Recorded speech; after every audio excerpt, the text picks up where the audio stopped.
I was a kid, they put a McDonald's right outside my house. It's like literally a walking distance. Poland, like right? yes, in Poland, it was the second McDonald's in my hometown.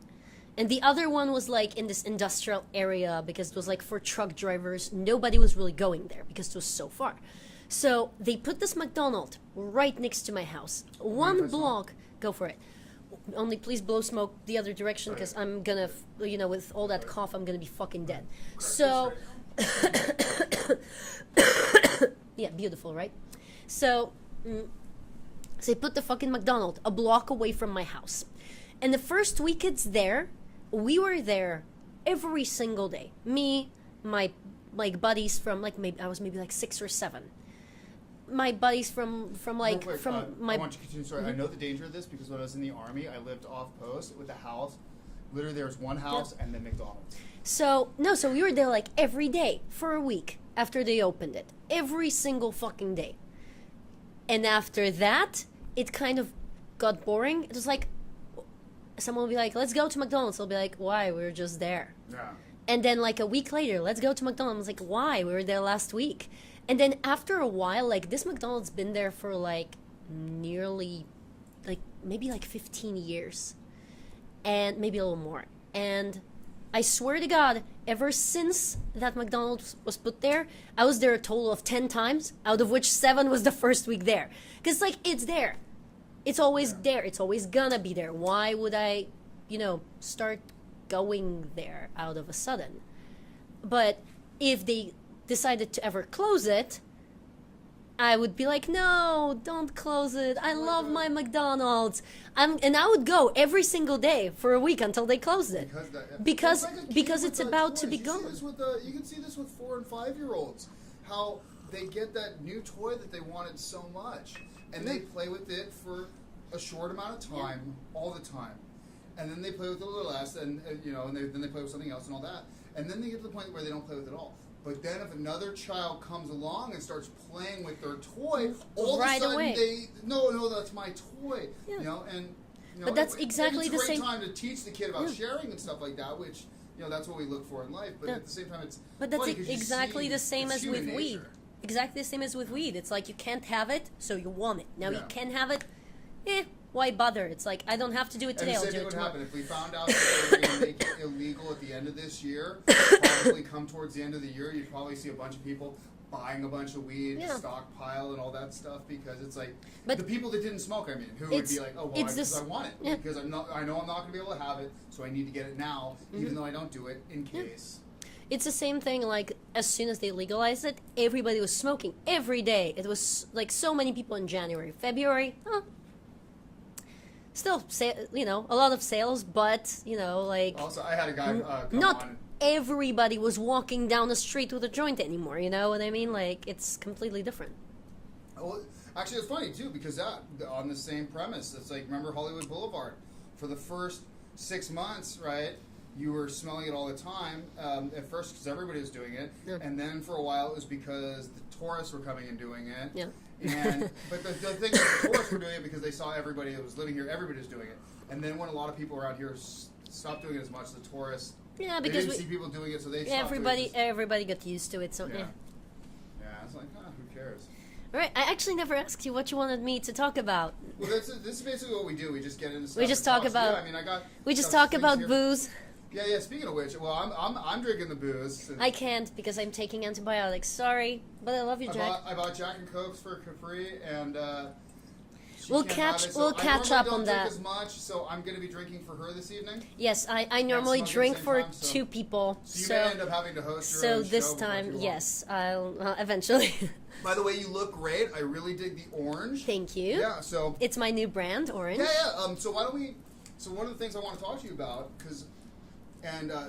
we'll summarize a little bit before getting into it. But so one of the reasons why I want to have you come here is we've known each other quite a while, and yes.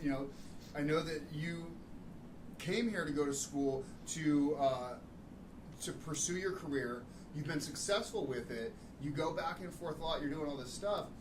And so you have a really a different mindset than most, say, the American girls that I know that come here to do this, right? Because you had to take a significant chance to come here, right? You also come from a culture that's totally different.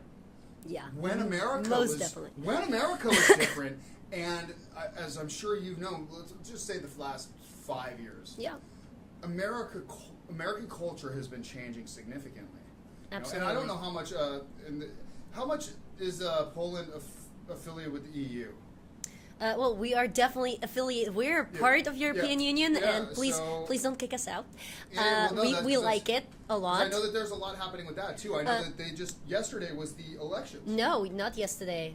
Yesterday was the last day of campaign, because in Poland you're not legally allowed to campaign for 2 days before the elections. So the day of the election, which is Sunday, and the day before, Saturday. Oh, nice. So Friday at midnight, everything shuts down. You can't campaign, because like that was designed kind of to stop people from like pulling, last second wild cards. But then Yeah. they just do it on Friday, so everybody mulls over it over the weekend. So everybody knows So- it's going to happen, and they set up a big party. So I Yeah. mean, it's actually probably better because everybody can have their last big shebang, Yeah. and then it's like it's done, and now we just go wait It's to go it's vote. kind of like for people to think about it for a little bit, who they really want to vote, like have a It's a smart second idea. It's like that thing they tell you about if you're mad at somebody, write down Yeah. what you want to say to them, and just wait it out. and then wait over and sleep on it. Yeah. Read it the next day and figure out how much of that you still Yeah. really mean.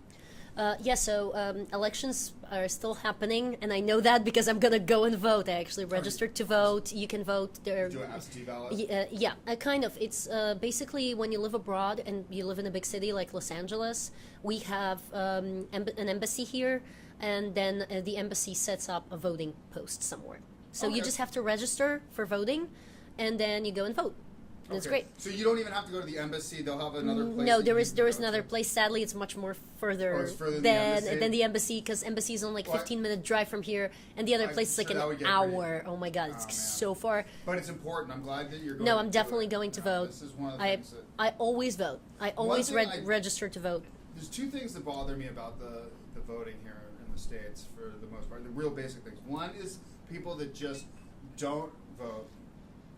We have a lot of despite- those despite too. having ideas, right, and being informed, they don't. And then the other one, Mm-hmm. to go with that same thing, is people who go and vote, but they're not informed. Like there's people that go and because I take it you haven't voted here in the States. No, I So only vote we in usually Poland. vote on a lot of things, and there will be like you'll have to say the president, or we'll say California state election. Yeah. You have the governor, and then a bunch of seats, and most of these other people you don't know. You maybe know the governor, and then like out of these 20 Mm-hmm. different things you're voting on, you maybe know 3 or 4 of them, and then there will be like 15 props about we need money here and there. Mm-hmm. People will go and vote yes, no, and choose all the different. They don't know shit about it. They don't realize that you can go and just vote on AC/DC 2 things. model, right? Yeah, yeah. It's like, dude, just go vote on what you know and leave it at that. Yeah.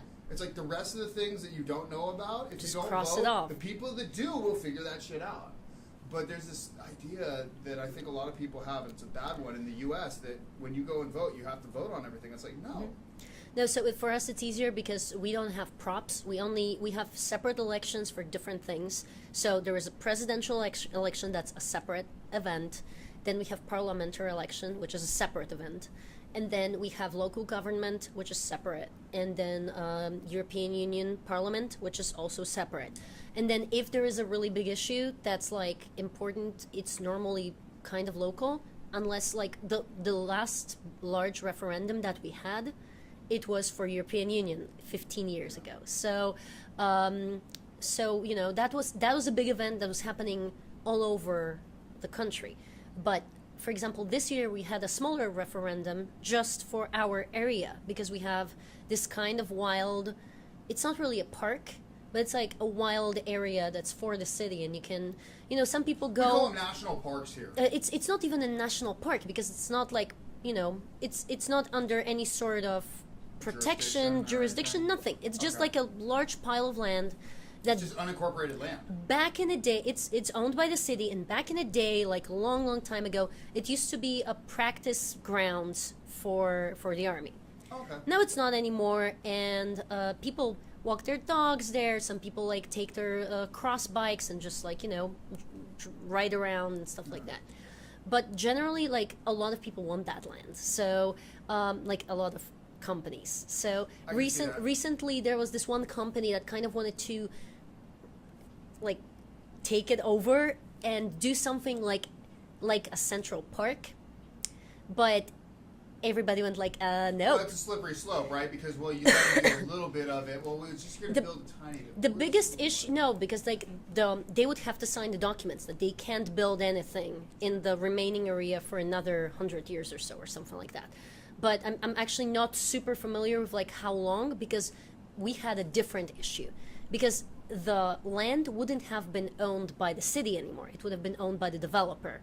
Oh, okay. So despite like, it doesn't matter if they build something there or not, because it was the matter of accessibility. Well, What yeah, if they people? own it, they could just say, hey, we just don't want anybody there. Exactly. In fact, they could be like, you know what, for the sake of preserving the land, we don't want anybody there. They can Exactly. fence it off and then theoretically do whatever behind it and just say, hey, we're protecting we were the land. we were concerned that once they built all those apartments around the area, people living in those buildings, or even just the developer, will fence the entire area away, so it will be only accessible to people living in those apartments. Well, that's all. And then what they can say is, we're yeah. fencing off our things. Oh, well, Yeah. just because it happens to surround the whole thing, that's not our fault. Yeah. We're just fencing our property. Sorry. Exactly. Oh, you don't have a way in? And that's why people voted no. Yeah, and the yeah, land well, that's smart. stayed with the city, and city eventually, like, it's we understand that, like, I don't even know how to describe how large it is, but it's gigantic. Like, it's 75 hectares, which I don't know if you people do. You probably don't even do that measure. No, but there's probably a thing underneath the screen right here that's saying how Yeah. many acres that is. There we go. Yeah. And so, like, it's huge. So, it's very expensive for the city itself to just, like, be like, okay, we're gonna redo this entire land on our money. Yeah. So we understand that, like, it's kind of a little bit like a wild land, but people like it, and it's good to Sounds have like that. the sort of thing that And they eventually, generally get groups that Yeah. volunteer to go take care of it versus. but also selling the city rights. will eventually, like, take it, because they keep taking it part by part and making it kind of more accessible and more of everything. Yeah.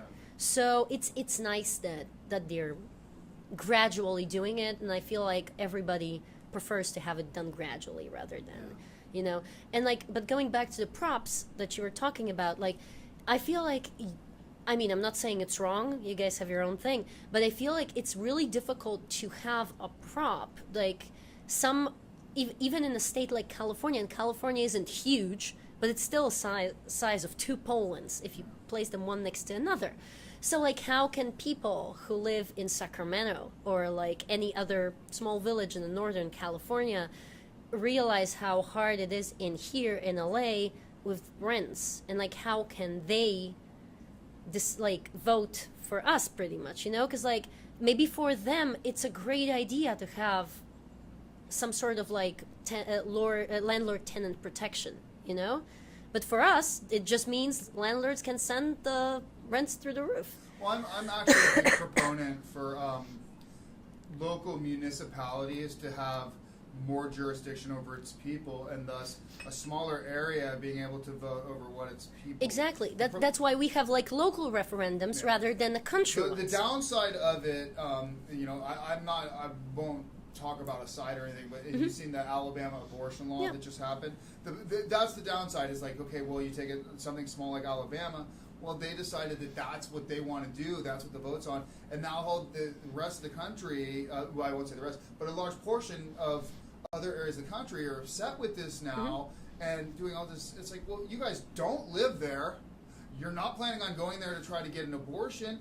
And that's what the people there voted on. So I'm like, it doesn't matter what I think is right or wrong. What matters is what the people there think. That's what they chose for. That's what they chose. It's only worrying who went to vote and how many people did. I mean, I don't actually know either of these things, so I don't know. Maybe 100% of people vote and they all agree. We don't want it. Great, then just live there. Yeah, and to back up the point, like your thing, it's like, well, even if then within Alabama they decide to break it down by the counties of the state, right? And the counties decide. Well, some counties decide, well, you know what, we want third trimester, and some say, hey, by the heartbeat, as soon as you whatever, if they split it up that way, whatever. The smaller they can do it, I think the more options people have that fit to make them happier in their own local thing. I think what smaller only big government, more power to the smallest yeah. local government. But that's the only thing that really scared me about it is that people apparently, I mean, I wasn't really reading on it that much, so I might be wrong, but what scared me is that apparently people can't leave the state to get an abortion somewhere where it's legal and come back, because if they do, they will be still prosecuted. And that's I've been following that's some that's stuff on that, and that's I don't very I don't think that's even true. And here's the thing. I hope it isn't. No, I really hope it no, isn't, because check it that out, should check it out. not The be. women, no, that was some bullshit that was made up. And that's And I'm this very is happy to based hear off that. of multiple sources that I have, and so maybe I'm a bit wrong on that. It could be that I am, but No, but I'm super. If that's true, I'm super happy. From my understanding, from multiple sources, the women are not the ones who will be prosecuted in any way, shape, or form. It's the doctors performing it. And when they say, "Oh, well, some women can be jailed for it," yes, some women can. Women doctors. That's what they leave out. They leave out their time about women doctors. Say women can be jailed for doing this. Well, but if Yes, the women doctors who perform the surgery. yeah, but if it's like out of state in this other state it's legal, then they shouldn't be jailed for it. You No, know, the like women won't. yeah, no, but like if if a woman No. comes to California and gets an abortion here, it's legal here. Why would a well, California yeah. doctor go to jail? Well, you know. Well, no. That's what. So here's where it gets, and this is like twisting words. So if a doctor lives in Alabama, she's in Alabama, and one of her Alabama patients wants an abortion. The two of them cannot leave the state, go do it, and then they come back where she gets charged. Which is like, but who's who gonna, would do who's that? Gonna go talk to their doctor and be like, "Hey, we need to leave the state so you can give me an abortion." That's so weird. I don't think anybody would do that. You know, I mean, but at the same time, I get why they have to make sure to cover these things, because people will look for loopholes and stuff. Yeah.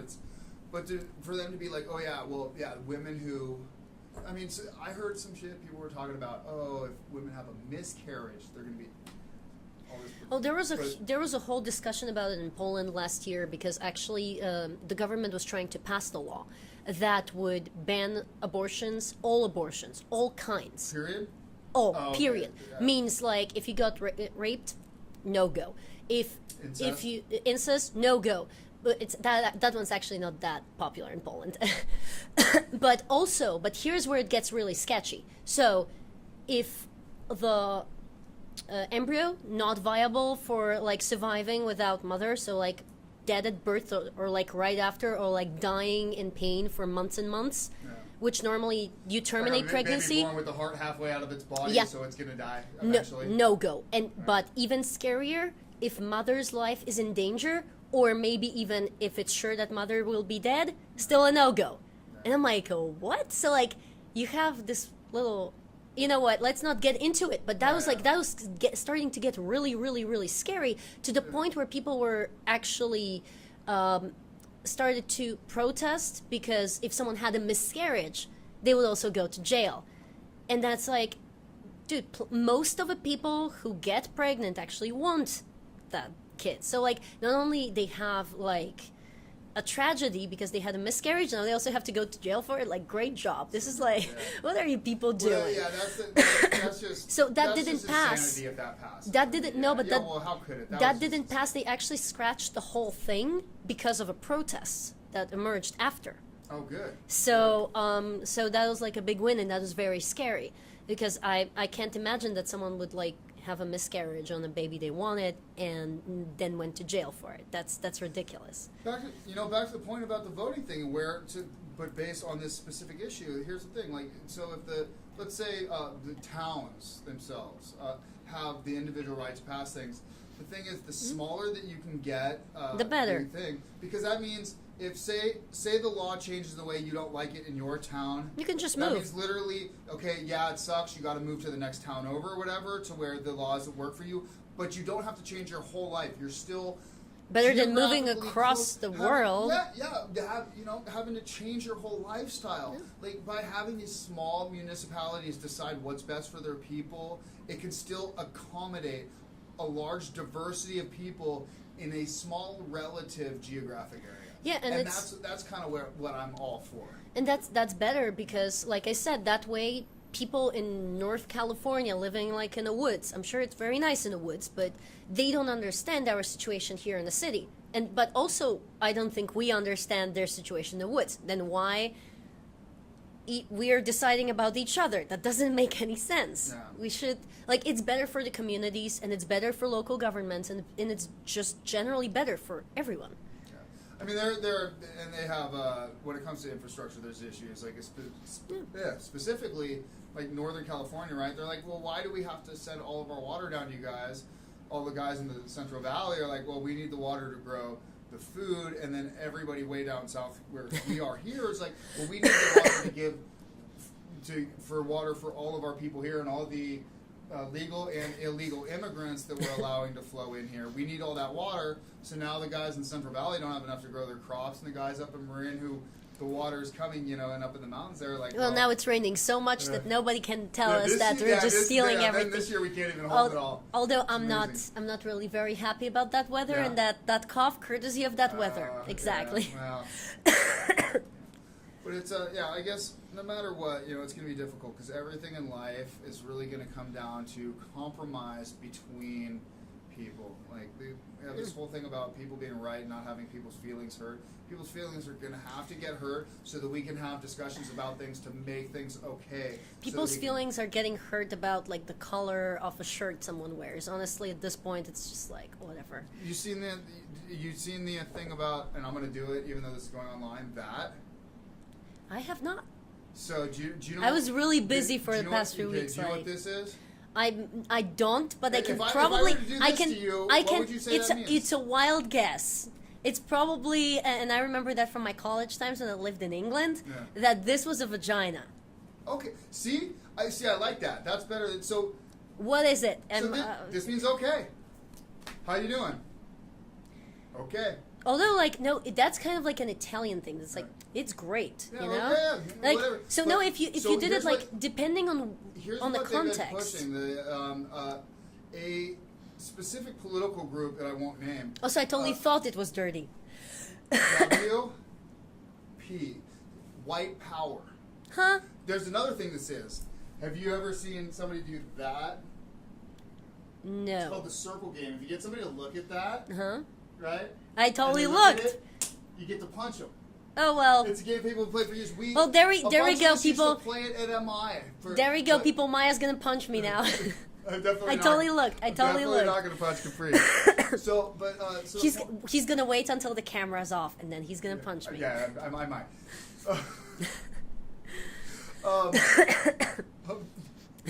No, I'm just kidding. He's not gonna punch me. Oh my god, I can't even continue. Oh, that's rad. What was I saying? Oh my god, I totally spilled tea on myself just because. Yeah, I'm totally. Yeah, thank you, but I totally I tried not laughing when I was drinking, and I totally spilled tea all over myself. That's what you get. Shit. Well, I was told I'm mean, and I you know the saying, "Good girls go home and bad girls go wherever they want." I don't know that saying. I have to be mean. That's what, because I want to go wherever I want to go. You know. Yeah. Right. Well, that's they say that agreeableness is a personality trait that it will get you less far in life. Of course. Than assertiveness. Of course. People that are agreeable tend to do less. They get paid less money. They tend to not get promotions. But because you have to find the right balance of like pushiness and agreeableness. Yeah. You can't have just one, because I guess you can, but I don't recommend it. Well, it's your chances of success. Like when you really think about like people who are like extremely, also success is like whatever definition is. Every definition of success is good, basically. Whoever you point out to. If you think you're successful, that's all you need. But that's all that really matters, right? Yeah, but societally, when you think of people who are successful, as like general terms, so like people who are super super rich, are okay, but like they're kind of mean. Not all of them, but plenty of them. Like not having those gigantic companies, but paying people like starving salaries. That's not nice. But if out of a sudden a company that's paying people like $10 an hour, out of a sudden they start paying them 20, their income would be significantly smaller, right? Not half, because obviously that's not their only spending, but so like they can really spare that money. It doesn't mean they're gonna not do well. It's just they're gonna make a little less income. Yeah. But they're not doing that, So that's not very nice, but that buys you a private yacht, and a private jet, and a private, island and whatnot. So, like, I don't recommend being that end of a scale, but I don't recommend just being a pushover and agreeing to anything. Because, like, if you always agree to everything, then, like, what are you doing? Well, then you end up, let's say in our case, you'll play in a lot of bands. You never won't get sleep paid. a lot. Yeah, you won't get enough sleep. You probably, you probably wouldn't even manage to really work. I can keep my place. Yeah. No, like you have to like really stand up for the things you want. But that doesn't and sometimes it means you have to be a dick about them. Sometimes sometimes kindness wins you more than assholery. But often, say honey catches more flies than vinegar. Yeah, but sometimes, but on the other hand, why would you want to catch flies? So. Yeah. Well, did you? I don't want to get too much into it, but did you catch wind of that thing that I had with that guy a while back? That he had hit more details. Oh, there was this guy. No, wait, I remember. Yeah, Never mind. Turd, Yeah. I'll call him. Yeah. But yeah, I mean, sort of thing where a guy who is like, oh, I have the best thing ever. And it's like, a band is like a business. It's like, oh, right, dude, well, if you have a band, you have a business. So your business is the best thing ever, and you invest everything you can into it being successful. And my thing with him was essentially, it's like, dude, if you're going to invest in everything in your business but your employees, and you're going to ask people to come and work for you for free on the chance that you might pay them down the road if they do a good enough job, and tell them, and if you don't do good enough, well, I'm not paying you, I'm going to get rid of you for somebody else that I'm also not going to pay. No, but see, this model works for like small businesses, for like large businesses, or like family businesses, or any business or that big has business internship. like or gigantic ones, or like businesses that have like really low skill not even employees, because I'm sure a lot of these people who work those like mill jobs are very skilled, very talented. They just like, for whatever reason, they're just working that job, and that's okay. But like if like the job doesn't require a lot of training, it's much easier to replace the employees. So you can treat them like shit because you can afford to. I mean, I'm not. I think it happens in the video game industry where you have guys that are actually like have a lot of talent and ability to basically make video games that are working as testers for shit because they know everybody wants to test, but these guys do it because they're hoping that they just show well enough there that they can then get in and do something else. Of course, I'm not saying hire your people and treat them like shit. I'm basically trying. But I'm sure that someone watching will be like, "Oh, she just said that. Let's fucking kill her." I definitely say treat your employees like correctly and pay them well, but like that's how some people get away with it, because like it's like, you don't want that job, like I can pick up anyone from the street, they can do it. So like some people think they can treat their employees like shit. That's like, for example, that's where all the idea with tipping comes, and people remember to always tip. But that was because the waitresses, waiters, they get paid shit, and they basically work for the tips. But in Poland, that's illegal. You have to pay people a certain amount of money in every business. There is no business in which you can be like, but they're gonna get tips. Like, no. In Poland, you don't. In Poland, you don't even have to tip. Now it's kind of coming in. I've heard some countries some places that you don't tip. Like they're like, no, everything is in the price. Yep. That the people, the waiters and all that, it's like any other job where it's like, no, I do my job and they accommodate me and they compensate me well for my job. And in Poland, tipping is nice, but if you don't tip, nobody's gonna throw a fuss over it. Nobody's gonna be like, oh, so these people Follow you out of came. the restaurant. Hey, did I not serve you well enough? Yeah, or like post it online and be like, so these people came and there was 20 of them and they had like 1,000 zlotys, which is our currency, tab, and then they tipped me nothing. It's like, Or they give me 5. obviously it would be nice if they tipped, but it's not customary. Yeah. And particularly, like now it's kind of starting to come because we have more people coming from abroad. So now everybody in here is used to tipping and everybody in the UK is used to tipping. So when they come to visit, they tip, and now everybody's kind of starting to expect I guess one of the to get downsides tipped. of people coming and visiting the States is they see certain things like that, practices that are put into place that are bad economic practices Yeah. overall. But they come, they see it, and they don't realize why tipping is Well, happening. it's- They just see, oh, the Americans do it. Oh, it's a nice thing to do. Maybe we should do that. It's definitely And good for our waiters and waitresses because that means they're just getting extra money, because government will never let anyone be like, oh, we're just going to pay you half because you also get tips. Like no one would, besides people who don't work, you know, They'll who be are like, we're going to pay you less than the legal yeah. minimum. No, this is never going to happen unless you're hired illegally, so you don't have a contract or any sort of other, you know, like written agreement. Unless that happens, you always have to be paid at least minimum wage. So if people start tipping you extra, that's nice. That means you're getting extra money, but your salary will never go below that. And the government, like, they know that people can be too sneaky, so they'll never allow that.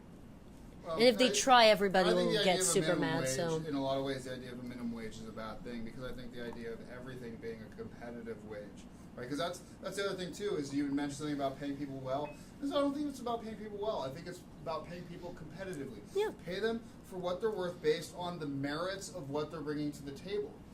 And you know, and some people, oh well, that's not fair to other people that don't. Well, the world's not fair, and I think if you're better at something, if you put in the time at something and you got really good at it, you should be paid more than somebody who's not as good, who should be paid more than somebody who can barely do the job.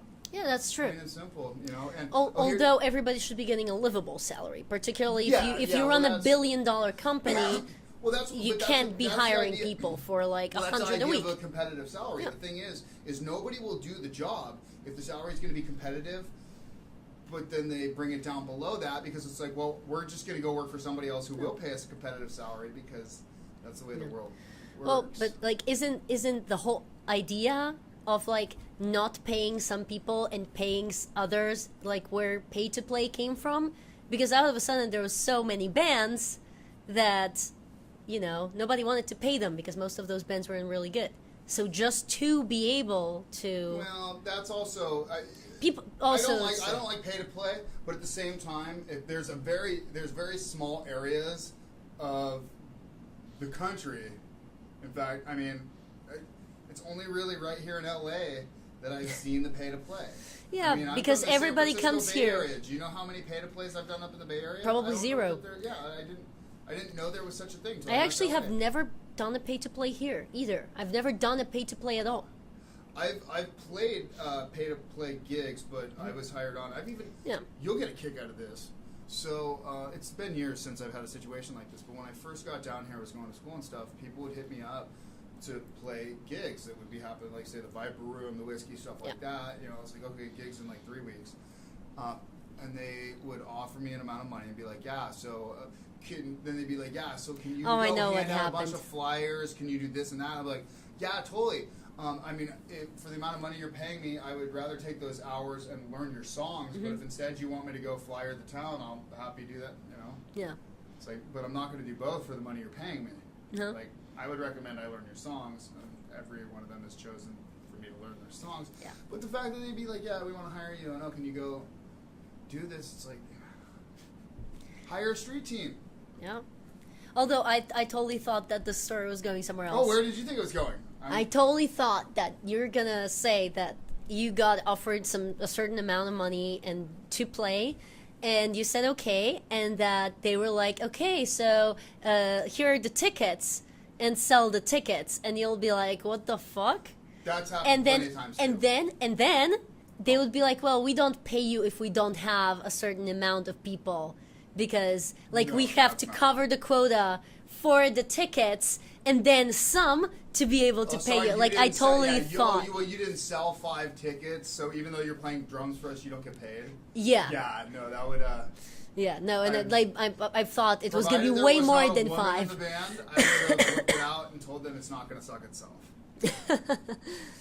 Yeah, I mean, the funny thing is, I mean, the story you told that hasn't happened, but there's been crazier stuff. That I'm sure it People has just- happened. It's just not to me, you. not to me, or that I can remember. But Yeah. like there's all sorts of crazy.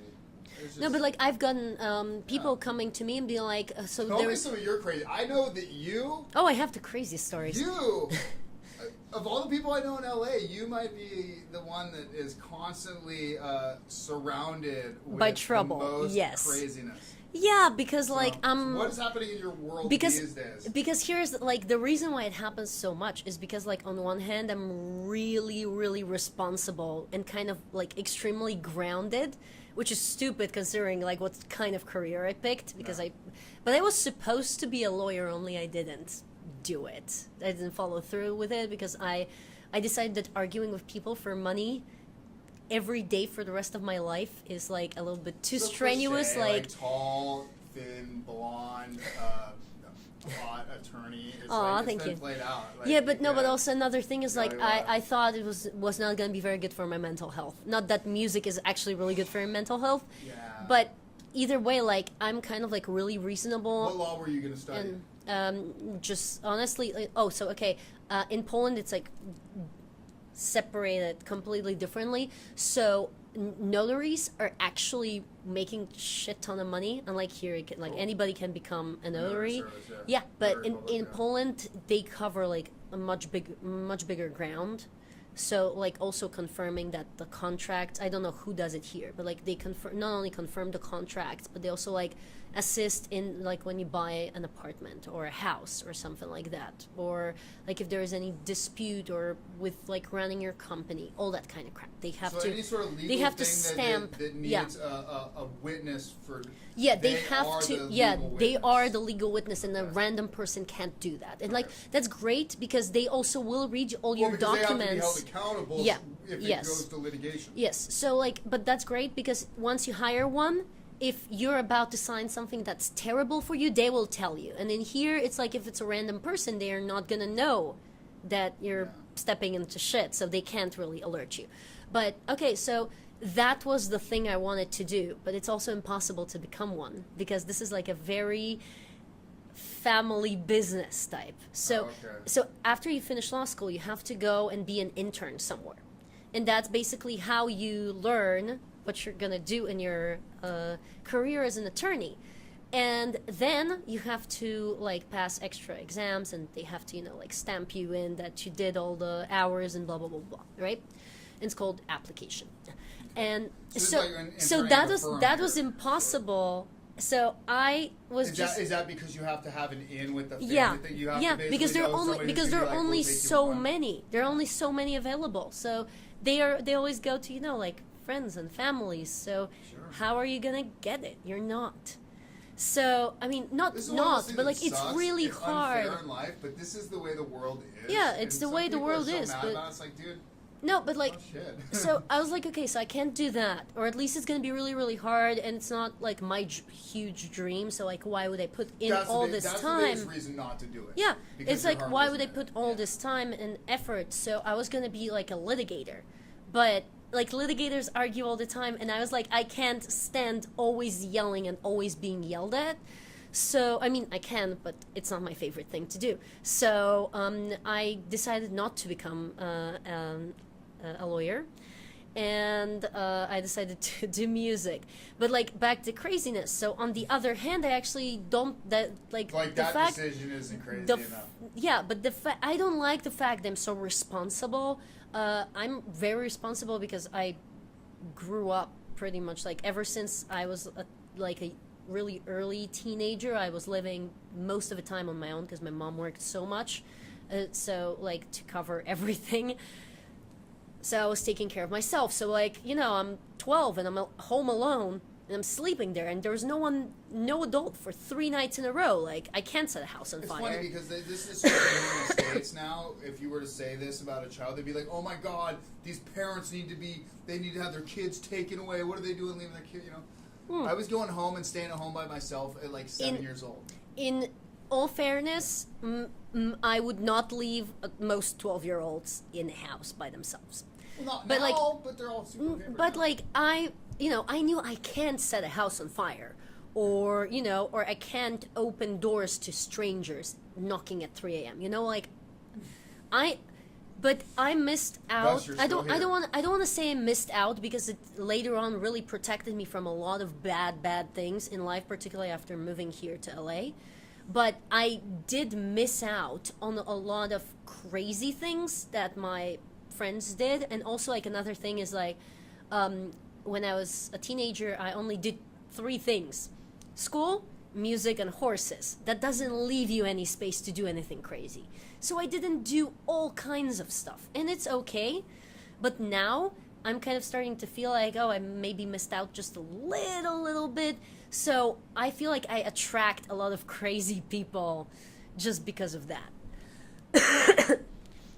I don't really see the correlation. No, it's like because the whole saying think like that- dress for the job you want, not the Yeah. job you have.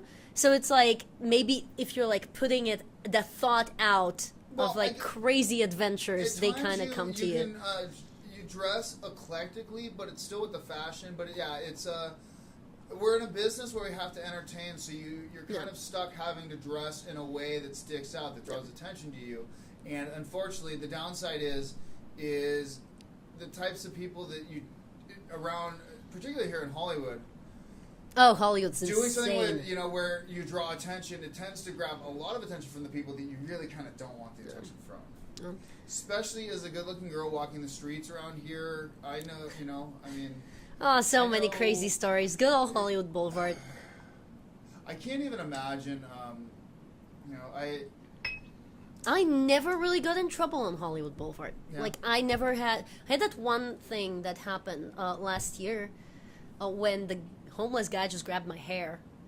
oh, that's weird. You don't remember that? Okay, maybe I No. didn't tell you. So what I happened remember was some story about you going to some guy's weird place and him like not wanting to let you oh out or yeah, something that like yeah, but that was in downtown. Okay, so on Okay. Hollywood Boulevard, nothing ever happened. Nothing. So I've been here 9 years, and I moved here 2010, and that was just recently in like November or December. I started walking from school home, and it wasn't late, but it was already dark because December. But it was like 7 p.m. maybe. It really wasn't that late. It's still been dark for like an hour and a Yeah, half. but still, tons of tourists, tons of people. We're just, everybody's walking. And I was walking really fast because I was in a rush. And I didn't tie my hair because I don't like my hair tied. I sometimes do, but like mostly I don't. And I was walking really, really quickly, so my hair was like flying behind me, like all the way. You've all, from So- the whole time I've known you, you've always had really long hair. Yeah, I love having long hair. It So looks good on you. So I was walking really, really fast, and this guy, I saw him with a corner of my eye, but I didn't really see him because I passed him. He was sitting on the ground.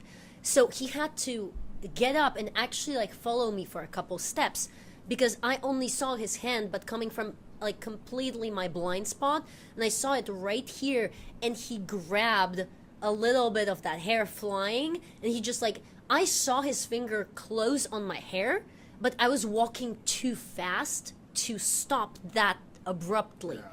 I did slow down, so it did like, a lot of my hair just like slid out, but like he yanked out a large portion of it. So okay. He got a lot of, like, you can tell. And then like he was like either like some sort of crazy person or he was on some sort of drugs because he was behaving like very erratically and like like looking everywhere. His eyes were just flying like crazy. Yeah. And then I turned around because like I'm not the one to be like easily intimidated. Yeah. So I turned around and I looked straight at him and I'm like, what the fuck, man? He's like, I just wanted like, you wanted what? And he's like, well, you had something in your hair. I'm like, maybe I wanted it in my hair.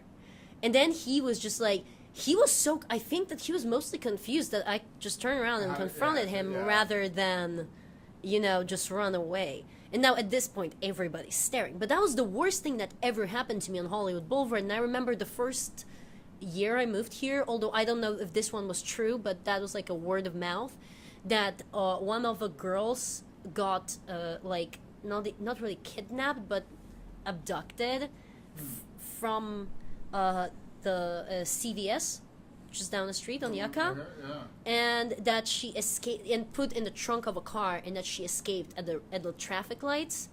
Like, that never got confirmed, but people have maybe scarier stories. But that one from downtown, that was horrifying. Yeah, well, what was the deal with that? That was so. I was trying to find some more work, and there's this one producer that posted an ad on Craigslist, and I wasn't really looking for a producer. I was looking for more something like, oh, we need a background vocalist to come and do a thing on our track, like, we're gonna give you $50, $25, something like that. Just because I wasn't in LA for a little bit, so I was just like, it would be a good way to remind people that I'm in the industry and I still work here. So I was just going through these things, and it was mostly scams.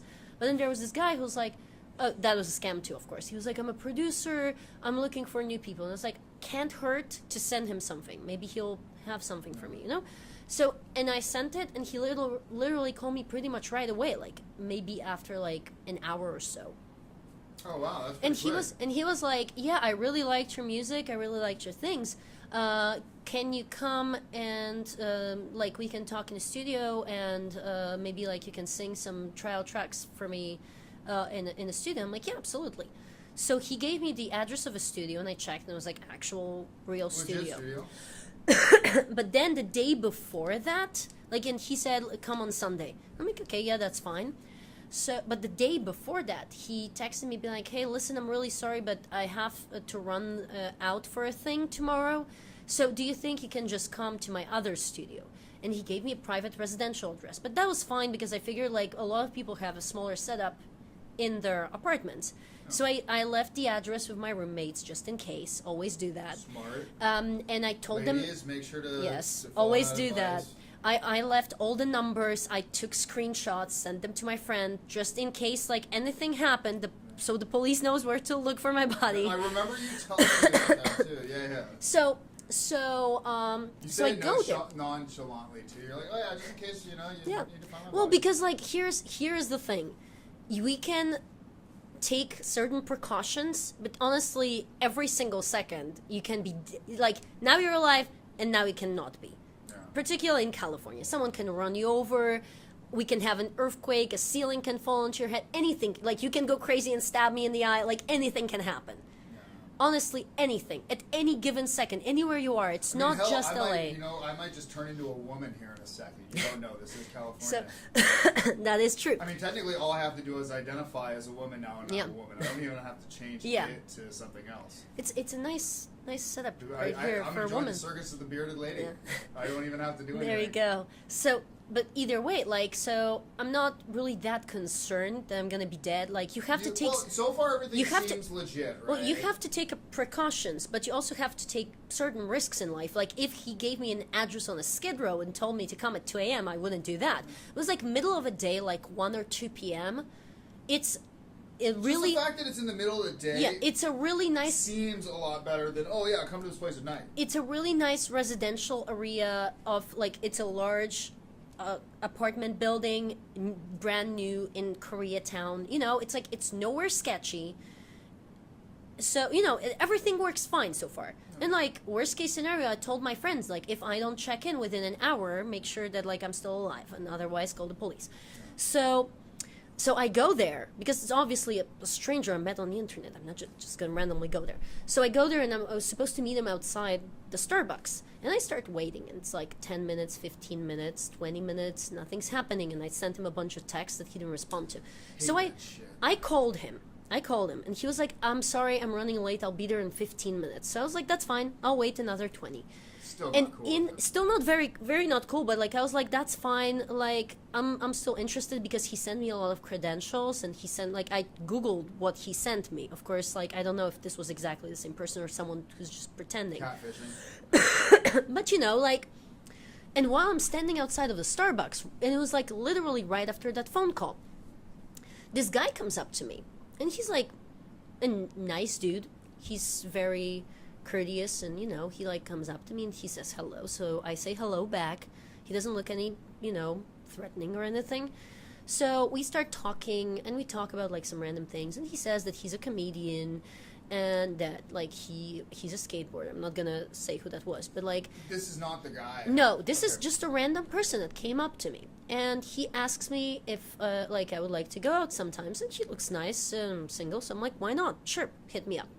So we texted each other for like a few days, and then at some point he started hitting me up like really late, like around 1 a.m. or 2 a.m. and always be like, hey, let's hang out, let's do something. And I'm like, I'm not gonna respond to. Had you already hung out with this guy? No, that was Okay, that's- yeah.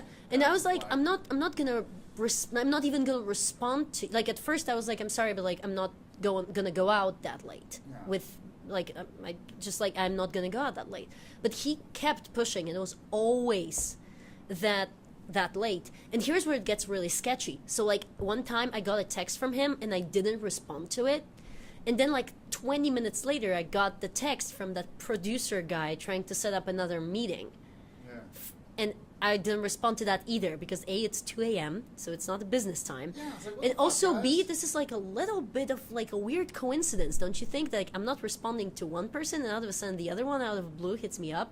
Like, also I wasn't gonna meet up with that producer Wait. again. Wait. Oh yeah, so you left that part So- out. So what happened? So did the producer not show up? He to Starbucks? never showed up. Oh, I'm sorry, yeah, I skipped over that. He never okay. showed up.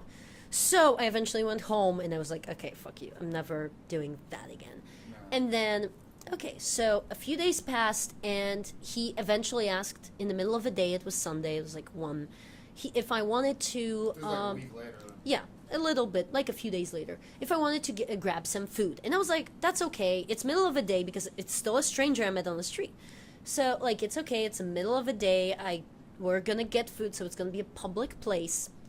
So I drove to downtown, and I parked there, walked to, like, I on purpose parked, like, far, and walked so, like, I could easily lost him if he tried to follow me to the car or something like that. Yeah. And I feel like I sound like a psycho, but like this is the No, reality, I mean, guys. yeah, If that's- if you're a girl, these are things literally nearly everyone does. Like, and then he asked me to meet outside of his bike shop, because he rode like bicycles and skateboards and things. And so This is the producer or the comedian? the comedian, but Comedian. I'm assuming the producer didn't exist, and Yeah. it's just like the guy catfishing me. Okay. But so I show Oh, up so there. wait, at this point, do you think that they're the same At this point, person? Or you have a suspicion? I have a suspicion, but I Okay. don't think that yet. Okay. And then this guy, like, This is a good I, story. I thought he only wanted to meet outside because it was easier than him waiting in like some spot, and that we were gonna walk straight to the thing. So I come there, and I'm outside, and he comes out, and here's how it happens. Like, I thought it was gonna be like one of the smaller doors in the building. And I'm standing next to this gigantic, like, rolling gate, not like the one that like rolls to the Yeah, sideway, but like the one that's like yeah. a gigantic, like, anti, Big garage door. yeah, type like, but dealers. like, Yeah, you know, yeah. anti-break-in door. Yeah, the ones and- that they have on the shops on the strip. Yeah, here, so like yeah. it starts going up, and he's on the other side, and I'm expecting him to just step outside, and we're gonna go I'm get expecting food, him to right? be like the Terminator now. And no, Dun, so dun, dun, dun. so he's like, oh, come on in, let's I'll show you my shop. We're like, okay, my friends have a motorcycle shop that is behind exactly the same doors, right? And I thought that he was just gonna leave it open. We're gonna walk in, and it's gonna be just right there, like right around the corner thing, and that, you know, and maybe that was gullible of me. So that one's on me. But like, I didn't expect the next thing to happen. So I step inside, and he fucking closes the fucking thing. And now it turns out that we're in the build. Like, I didn't know the way the building was built. It turns out it's like a lot of boutiques and smaller companies and firms. But it's Sunday. there's no one else there. It's like, at this point, he can fucking chop me up into tiny little pieces and eat my body for the next 3 months. Spread you out into each of the individual businesses.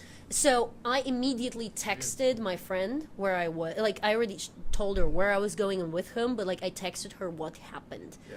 So he's starting to show me his shop, but the first thing he does is like he grabs me, he's trying to kiss me, and I'm like, bro, Oh, he was actually trying to kiss you? yeah. And I'm like, that's weird. And I'm like, that's like a little too forward for me, for my taste, because like not only I barely know you, but also like you just locked me in a building. There is no way out for me. Like, if you dropped dead right now, I have to wait until tomorrow for someone to get me out. So if there is a fire and you die in that fire, I'm dead too. Like, there is no way for me to get out right now, right? So like I am super uncomfortable. And after like first 5 minutes of hinting that I wanted to leave, I start saying, I'm really hungry. We should go get that food now. We should go get that food. We should go get that food. Like every other sentence. He does not take the hint. So eventually I'm it's like... It's not a hint at that point. Yeah, at You're that point it's not... Hey, yeah. bro, I want to leave and go get food. Yeah. There's no and he's not doing that. So... Sounds like an so asshat. I'm at this point I'm starting to get a little scared. Well, so, I would too, yeah. So, and he takes a few more attempts at like grabbing me and kissing me. I'm like, no, sorry, don't do that. So at least like he doesn't really attack me, because if he attacked me, I probably wouldn't really stand much chance but still, in that setup. Just the fact that it's like, but like everything about the situation, is, if I was you, yeah. I'd be like, holy fuck, what the fuck is going to happen next? How long until he just decides to fucking... I'm freaking out. I'm freaking out in the moment. Don't get me wrong. It sounds like you I'm really scared, but I was trying to like, keep it together, because like, I don't know, maybe. He's probably like your size. Oh, wow. But it's like but it's also like even a small guy, I probably can't take on a small guy. No, I wouldn't recommend it. But you're a tall woman. I mean, so you can be imposing for a woman. I hope you don't mind me saying that. No, not at all. If you have a but certain look and stance. here's the thing. Maybe I can like take him on in a different situation, but the setup is unfavorable for me, because I don't know how to get out of a building. You would still be fucked. So do? Even if I can like push him off, or maybe like slow him down, or get him like a little bit loopy, like I don't know, hit him with something or something like that. What do you want? I can't get out. Well, So now if he attacks me and I fight off, I'm just gonna make him angrier. So, and I can't get out. That's the whole point. Like, I've been attacked here on Yaka one time. Not really attacked, but like a guy. I would have been, because the guy followed me. I'll tell you, it's a really short story, but it's really good one to know for future references in life for a lot of people. Okay. But like, so this guy, like, eventually I'm like, okay, listen, I have a thing a little bit later, so if we are getting food, we have to go right now, because otherwise I have to leave either way really soon. So he's like, I'm gonna go to the restroom. He goes to the restroom, and I pull out the phone, and I'm texting my friend that this guy is really weird and creepy, and he locked me in the building, just so she knows what's happening. And he steps outside when I'm like mid-text, and he looks at me. He's like, I'm sorry, are we not on this date alone? And I'm like, oh, is that it? Like, in my head, I'm like, that's a date? I'm like, and that's just a fucking stupid thing to say. Right? But also, like, I didn't want to get him angry, so I was like, no, just one of my friends was checking in if I'm okay. So that's a smart thing to say, actually. So we walk out, and he's, instead of like letting me out of a building, he's like, okay, so we're gonna take my car. And I'm like, I don't want to do that, because that way I'm like getting away from my car. I don't even know where he's taking me. And also, like, that doesn't leave me any control on when to leave. And at this point, I want to leave right now. That makes no sense based on what you've already told him about your future plans. No, why would I do that when I told you that I've limited time and I'm going to have to take off soon? Why would I get in a car with... So he's like, I feel like you're not into me. And at this point, dude, like, if I were into him at this point, I wouldn't be. And like if I were at the beginning, ruin any fucking chances if I had been, bro. Yeah, and he goes like, oh, the girl knows if she's into a guy or not within like 7 seconds. And honestly, in my experience, not true.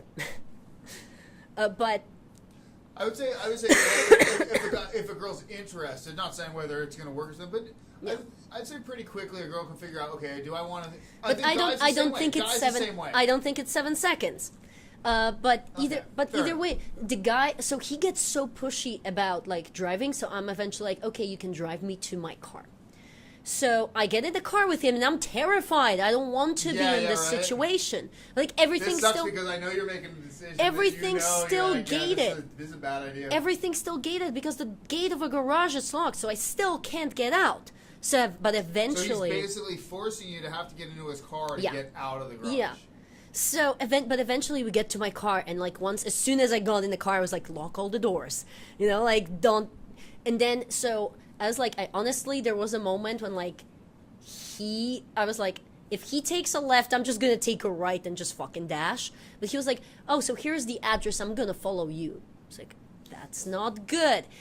And this like kept going, and then at the place when we finally got there, he was like, he said to the staff, she's paying for herself because apparently it's not a date. So like after everything he's put me through, he's also like throwing, like I didn't mind paying for myself, that was fine, because I wanted out of a situation, but like why is he making a scene out of it too?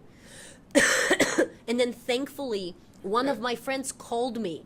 He didn't know that I'm in this Can I ask situation. you a quick question Yeah, here? go for it. Because this is something I think might help some guys out here. So I'm like looking at this guy and everything there.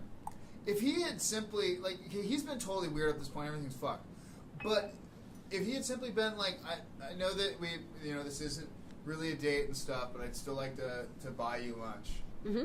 Would that at least be somewhat of a saving grace to be like, all right, maybe this guy's not, instead of making a scene, but be like, all right, at least he's giving some sort of effort to be nice, because it seems like this guy. Well, okay, here's about it being a date, but here's the whole thing. time. I definitely wouldn't go out anywhere with him again, but that's because Even if he I had done- felt Okay. because I felt unsafe the entire time. Yeah. I felt like he took away my entire control, and like when you don't know someone well, and I'm pretty sure guys can also relate to that, if someone bigger than you locked you somewhere, even if they say they don't have any sort of aggressive thoughts towards you, you wouldn't feel comfortable either. Well, it's simply like, why are you locking me in? Exactly. It's a little weird, isn't it? Because even if you come to someone's house and they lock the door, it's not like they throw away the key. You can always come up to the door, unlock it, and leave, right? But like, it's basically as if someone invited you in, and even a girl, imagine you meet a girl at a bar, you come to her house, and then she locks the door, and then she puts a padlock on, and then she throws a fucking key out the window. How would you feel? Like, out of a sudden you're trapped. So like, Flushes down the toilet. you don't want to see that girl again, no matter what So she is. one thing you didn't. But like, at least I would think like, okay, so this guy isn't very good at like social interactions, but like, that's okay. I fuck up a lot Well, too. that's why I asked, because maybe he is just weird up to this point.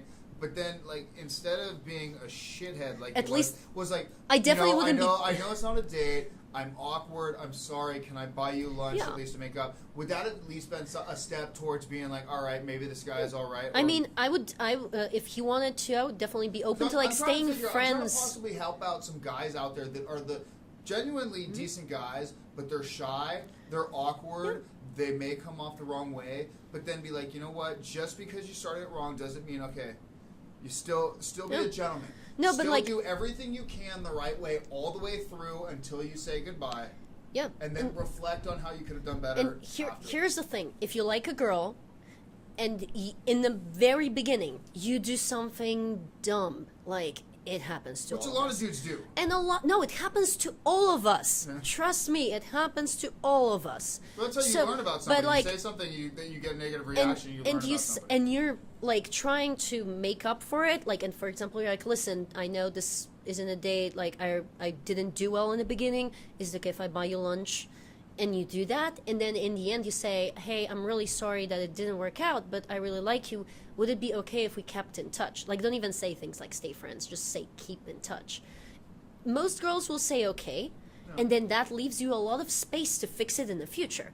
Because once you get like you keep in touch, so like, you know, you have a little bit of social media interaction here, and then like you can say, hey, I'm in your area, are you free to grab a coffee today, you know, and then you just go and spend like 15 minutes over coffee with her, and then you just like keep piling those little things on. You get to have a second chance. I'm not saying it's gonna work out the second time around, but it gives you an opportunity to fix it, you know? And it's certainly better than and getting like when aggressive or negative. And when you like, here's the thing: if this like this was a random person I met on the street that like after a thought, I was like, I think this guy was the producer on the other phone, you know? So like after a while, I was like, this isn't good.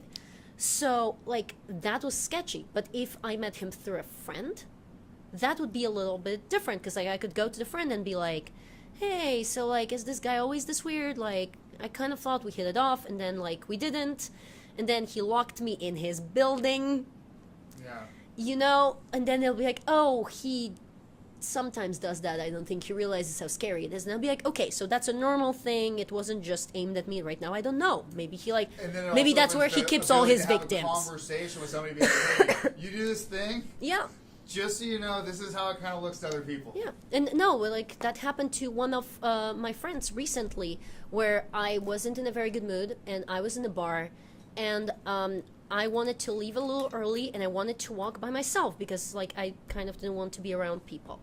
And he was really, really, really drunk, and I guess like I understand and I know him, so I know that he wasn't trying to do anything to scare me. Like, he insisted to walk me. And then when I told him I don't want to, he still insisted to walk me.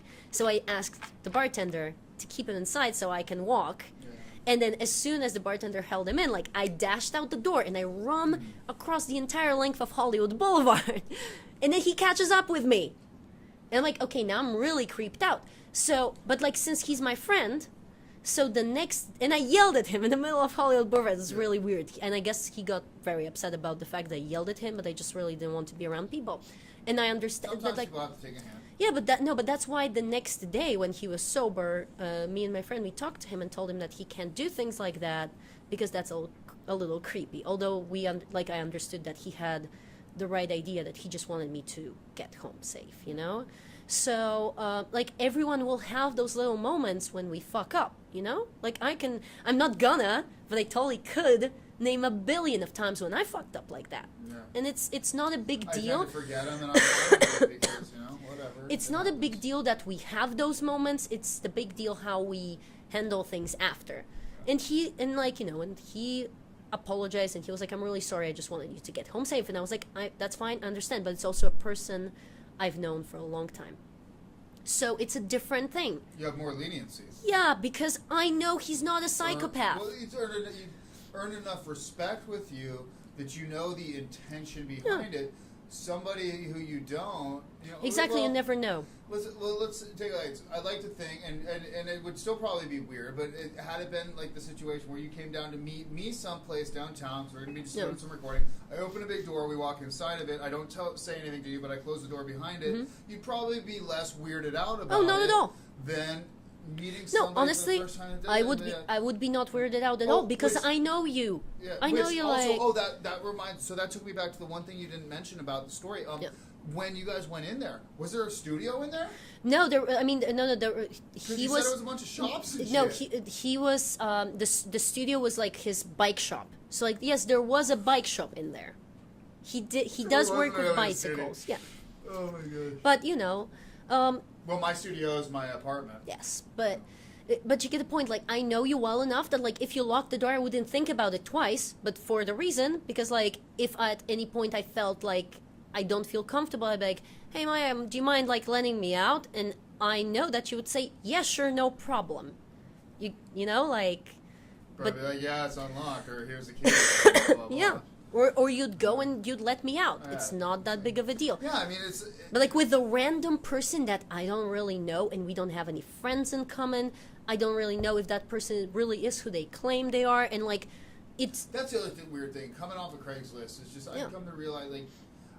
No, but like I said, he wasn't claiming to be the producer, but then like afterwards, he started connecting all the dots. Oh, do And you I'm like, think he that's was? a. So do I you think he honestly, was? I think that he had two phones, and he was just like luring girls to then randomly run into them outside of wherever they were Well, supposed to it meet. totally makes sense. I mean, And then it's like it's because fairly it's coincidental. too many coincidences in Yeah. a row and about like all these things. So Yeah, like it's- oh yeah, but I'll tell you what happened here on Yaka. So one time I was coming back, and it wasn't late, it was like 10 p.m. I was coming back from Hodol Cafe, which is a great venue. If you guys don't know it, check it out because it's amazing.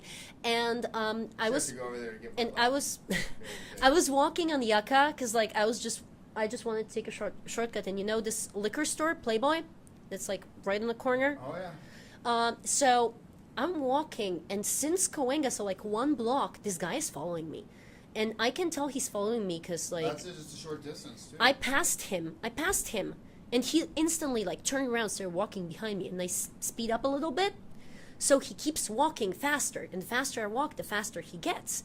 So at this point, I'm like, okay, I am not very far from home, but I can't. I'm on the heels. I probably can't dash for it. He will. How tall are heels? No, like very tall heels, Yeah, and okay. like I'm like maybe I So could. you're like almost 6 foot then. Maybe I could run for it if I was on the flats, or if like the road was flat, but I had to go up the hill for that. So I'm like, I definitely can't do that. Because you either would have had to go up, what's it called? Or like around. totally around. Yeah. like- So I'm like at this point I'm scared because there is no one else on that were you street. past Playboy at this point? No, I'm still ahead of it. I'm like, Okay. okay, at this point there was no one else on the street besides the two of us. What time was this? It's like 10-ish. Like it wasn't really that late. That was the whole point. But I was like, I'm on the heels and I've had a couple drinks. I'm probably like not gonna be as anything as I normally could be. So I'm like, okay, so here's what I'm gonna do. I'm gonna go in the liquor store and see if he follows. Yeah. So I walk into the store, and I like as soon as I go in the door, I take a really sharp right, so he can't see me So- through the door anymore. So, and then I go around a little bit, like from the angle where he can't really see me unless he like really leans in, but I can see the door.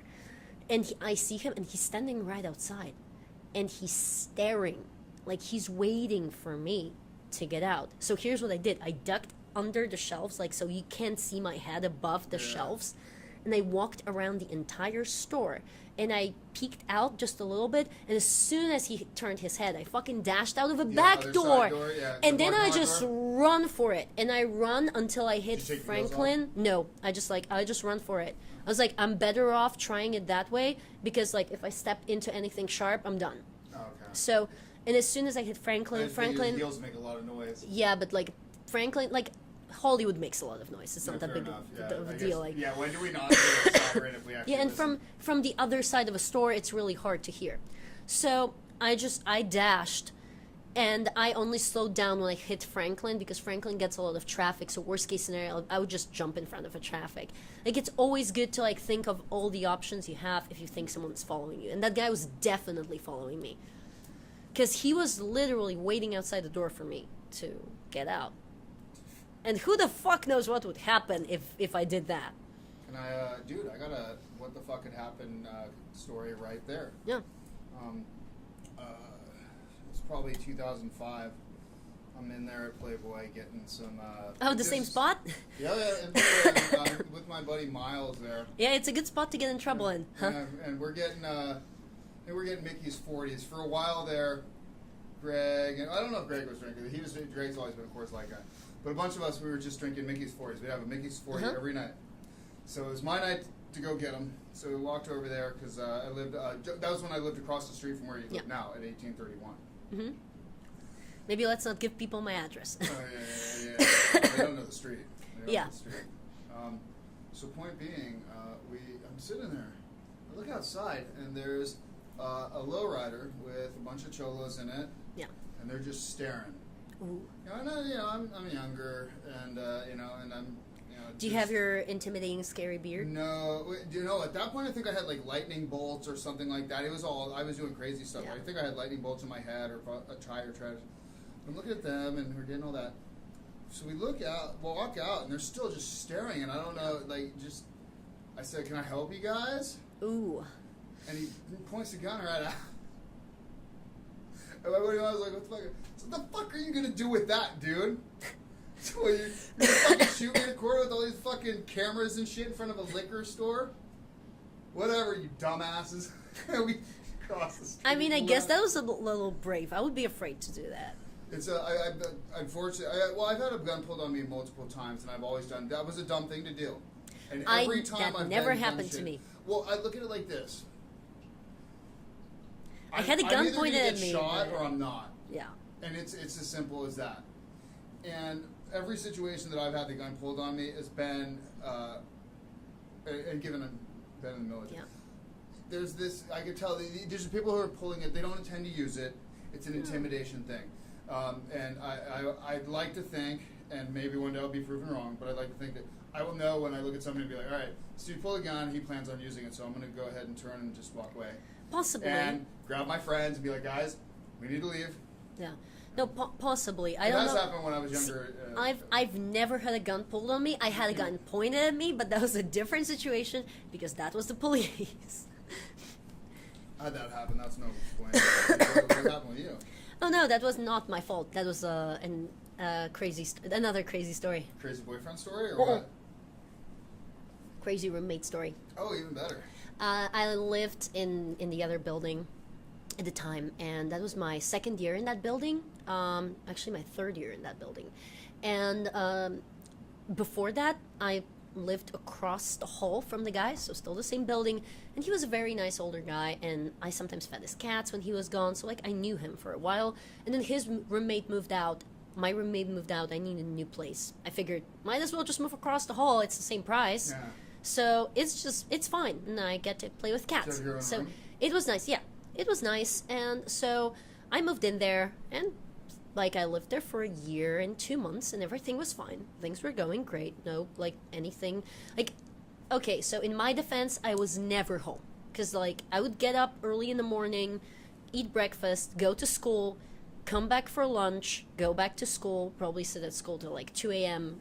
practicing or Remember, that's recording. why we Yeah. got to be friends, because I mean we were all Yeah. there all the time. Exactly. So we'd go outside and do something, other you were hanging Yeah. out with your friends, and then we're all back in there doing it. So I was never home. I only really slept there. I wasn't really ever doing anything there. So I never noticed anything weird or off or anything.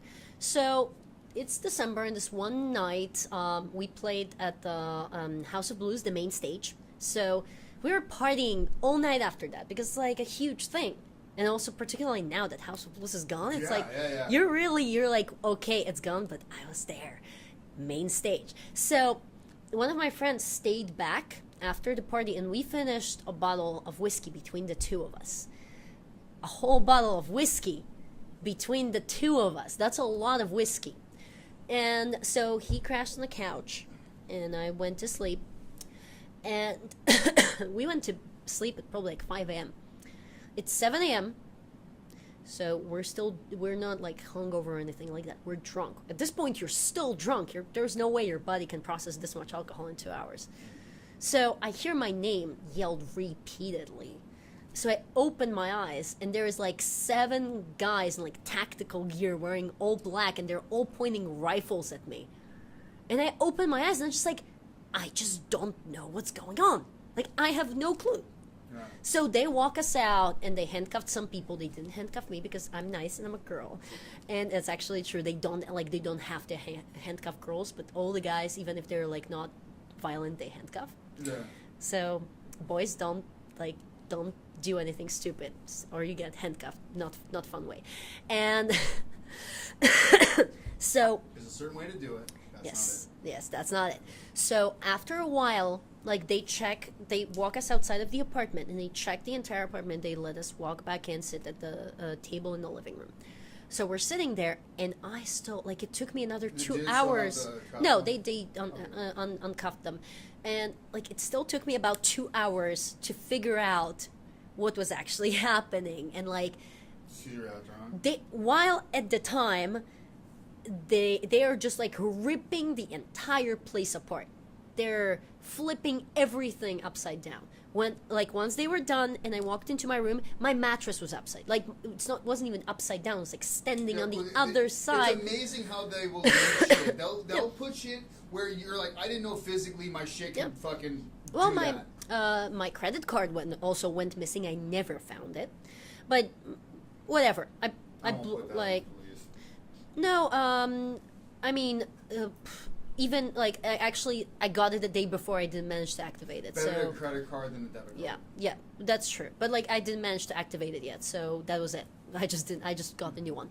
But so after it took me a really long time, but like after a while I started realizing, because I was like, I'm really mad at police that they're like flipping our entire apartment upside down, and like, why did they handcuff my roommate and my friend? And then like after they wouldn't say anything until they took my roommate away, and at this point I'm still a little mad, like, why are they doing it? He's such a nice guy. What is happening? Like, I don't know what's happening. Wait, is this the cat guy? Yeah. And How then old is this guy? he was in like his late 50s, so like early 60s. And then the officer comes up to me and he's like, I need to ask you some questions. And I'm like, of course, for multiple reasons, but also like, you guys have guns, I'm a little scared. Yeah. So he starts talking, like asking all of these questions. And he's like, oh, so did you notice like the same people would come to the apartment? I'm like, yeah, it's called having friends. Because like I never thought about it in any other way. Like if they asked him if I had the same 5 people coming to my apartment, yes, because my friends come to see me. I'm not bringing random people here. So like that kept going for a while. And then eventually at the very end, the guy is like, did you know that your roommate is a meth dealer? And I was like, excuse me? What? I was like, what? And then they left me a receipt. It was like fucking like as if someone, you know, like took your car for a checkup. They leave like a little note. To let you know this is what we did. Yeah, and this all is that, what we and did. here's This is what records. happened. And then there was a little note at the bottom that like that they have like documents for search, and that I will be in the apartment. I'm not involved. Which I was like, oh, so they like creepy thing.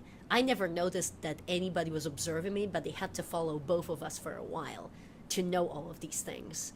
So obviously me and my friend went free, and that was the day I moved out of this apartment. Are they out here? And that was the day I moved out of this apartment. Well, that was, you couldn't say anymore. And so like it took me a while to like pack everything up and, you know, take care of everything, but I was always doing it during like broad daylight and always with other people, because I was like, maybe drug dealers would be a little bit less intimidated, like come and shoot everybody here if there's more people here, you know. So I don't really, I mean, I kind of know what happened to the guy, but like he got off.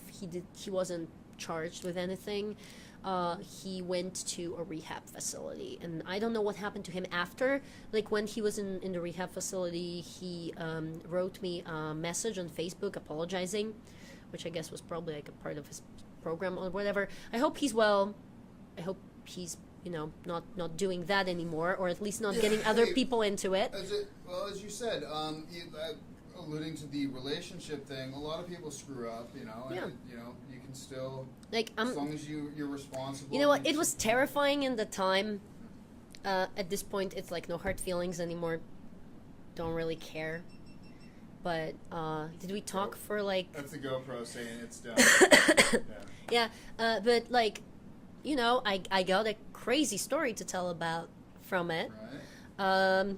I definitely don't want to live through that again. Just let's make that clear. But you know, it's like at this point, no hurt feelings. Nothing, like, to me, nothing really happened besides like being scared for a little bit. Yeah.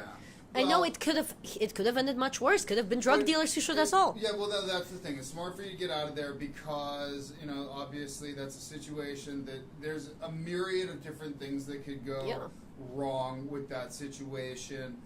Some that could lead to you being incarcerated, even though you don't have any knowledge of it. To ultimately, you being dead. School was great because I got extension. It was the finals week. Like that happened. It was like, I believe, Thursday or Friday. Starting after weekend, it was finals week. So it was like week 10. Yeah. End of week 10 that it happened. I didn't even know how I'm gonna do any of this. So like basically everything I got an extension on. Like whatever I could, I did cover before Christmas, and then everything else they let me take after Christmas. That's awesome. Which was very nice. But no, I told them what happened. I had the police. It's an interesting story. It's a little shorter than yours. When I was in Texas in the Army, at some point I got to move off post, and I lived in a house in Killeen, which is the city, the main city right outside of Fort Hood. And I was living with 2 other guys in the Army, and then a guy that's originally from San Diego, he's originally from Gardena. He's from LA here, who had moved there to get clean. And we met him through some other means. This is the second brawl that we had at our house. Yeah. I met him in the first brawl that we had at our place. That's a whole other story I won't get into, but it was fucking awesome and a great fight that I had to take part in starting. But this particular thing, on one night, my bedroom was at the front of the house, and then there was a porch, and I was in bed right here, and some of our friends were outside, and I guess this car came rolling by with some dudes in it, and I guess they had rolled by a couple times, and some of our friends were out front, they were rolling by another time. For whatever reason, one of our buddies decided to throw one of the 40s at the car, and it shattered. These guys got out of the car. There's a fight that started, and the reason why I know about it is because I heard a loud boom, and then a second one. Oh no! What those booms were was we were going through the backyard of the house, and we dug up a sawed-off pistol grip shotgun. Oh. There's only one reason why a gun would be buried. You know what that is? Yeah. So, regardless, we got it out, cleaned it up, got a new grip for it. It worked great, and we kept it under the couch just in case some shit like this happened. Yeah. Well, what had happened is the guys had thrown the bottle. 4 or 5 dudes got out of this car, left the car in the middle of the street, came up. These guys started brawling in the front. Oh, no. Our buddy Shane, he had moved down from Michigan. He was a recovering addict, and he was getting clean. Somebody had thrown a 40 at him that hit him. He got up. He was about to throw it back, and it was like over half full. He was like one of those, realized, opened it up, started drinking, and sat back down. Like a movie moment. Well, I'm writing a script about addiction right now. Let me finish the story. I want to use that part though when someone like catches a bottle. Dude, oh, now I'm an alcoholic again. Dude, he was coming off of heroin, so he was using alcohol. Was fine. We're like, okay, great. Oh, technically, you're not supposed to use anything anymore. He was, technically. He couldn't get any junk down here. Yeah. So, or in Texas. So it was simply like through inability to get it. So we're like, do whatever else. You can't do any junk. It's not here. So it's not that easy anymore. Our buddy Jesse, the guy from Gardena who wasn't in the Army, grabs a shotgun, goes out front, and this dude starts walking up to him like he wants something. Jesse's got a shotgun, and Jesse's like, "Don't do it, dude." Fucking Jesse fires one off just up in the air. Guy keeps coming, so I woke up from that. Second shot I heard just afterwards, the guy was about as far as we are from each other. He goes, boom! Fires it off about 6 inches from the dude's head, at which point I guess the dude just went ghostly white, just turned and walked, not even like ran or anything, just turned and walked the other way, just kind of like... Well, because when you get I'm sure that's a shock. Yeah, well, I mean, just that close to his head, no hearing protection. But so I come out front, this fight's going on. At this point, the dudes are basically starting to head back to the car. They get in the car, they take off. And we knew what was going to happen. They came back. No. No? The police came back. And so... I would expect them to come back heavily armed. I got in bed because I'm like, I'm not dealing with this. You guys are cleaning this shit up. So I'm back Well, you in didn't bed do anything, in so... my boxers. Right? Because I sleep in my boxers with it. Yeah. They show up, get everybody out. They grab me, bring me out. I'm like, let me grab my robe. And they're like, no. And this is fucking wintertime in Texas. So I'm stuck on my front porch. And it's probably like 42 degrees. Oh, no. And I'm just like, this fucking sucks. You know, what's that? It's like, what's that, like 9 centigrade or Yeah. whatever? I'm like, dude, this sucks. Yeah. This fucking, come on. But they go to get our buddy Jake. It's less. It's like 5 And- centigrade. So it's Oh, really bad. Jesus It's really Christ. cold. Yeah. So, we go to get our buddy Jake, and Jake was in the military with us, went Yeah. through basic training, but was out. Jake was a mountain man. Jake had guns and shit. Yeah. So they, Oh no. Jake wakes up to your situation with 5 cops over with guns. Sir, are there any guns in the house? His response is, yeah, I got one right here. No. Come on. And he's got like 3. He's got an SKS right there. But I can totally understand like how, because like when you wake up and the first thing you see is like guns pointed at you and it's like police. If someone asked me if I had any guns and I had one like right next to me, in like, you know how there's a moment between being asleep and being like awake when you're like groggy and you don't really know what's going on, particularly if someone like abruptly wakes you up. He slept through Yeah. everything. He had no idea any of those Yeah, shots so, had like- gone off or any of that. So like if particularly if like someone wakes you up really abruptly, so like imagine that you're so groggy and you open your eyes and you see police and police is asking about guns, and you're like, oh, they probably need it for something. Yeah, dude, here's one. Yeah, you're just like, oh yeah, right here, man. Yeah, Just, basically. straight out of sleep. It's like, is there any guns here? Yeah.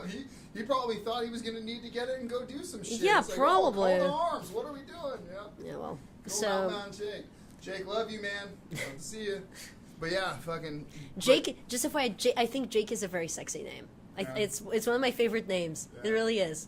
He's one of those guys, you know how one of the beautiful things about the internet is there's a lot of people that you would have the propensity to lose contact with, or Yeah. some people that you have that then all of a sudden, Oh, because yeah. of the algorithms, come back in, it's like, oh my god, there's my friend that I haven't seen. And particularly with me, when I lived in Poland for most of my life, and I studied in England. Now I'm here, and then people come and Find go you, here. right? It's like. Yeah. It's like, oh, someone lived in LA last week. That doesn't mean they're still here. Like, you have to check in once in a while. But and the weird thing is, it feels like they are when you can connect with them on Facebook, on the Yeah. social media things. Right? So it's great. But unfortunately, Mountain Man Jake didn't buy in any of that stuff and just kind of disappears. Nobody can get a hold of him. But Well, you know, but maybe- that's the way maybe he wants to watches live it, so this. he's- Maybe, but you know what? I figure more that he's living a life that he actually enjoys, Yeah. not dealing with any of the Oh, no, craziness that the world has Honestly, I spend He's way also too much time on I social assume media. the guy would still be a diehard Republican, so he's probably like he wouldn't want to hear any of the shit that's going on these days anyway. Yeah, no, but like I see how like I'm spending way too much time on social media and not enough time in real time. Well, so let's actually. So that kind of leads into it.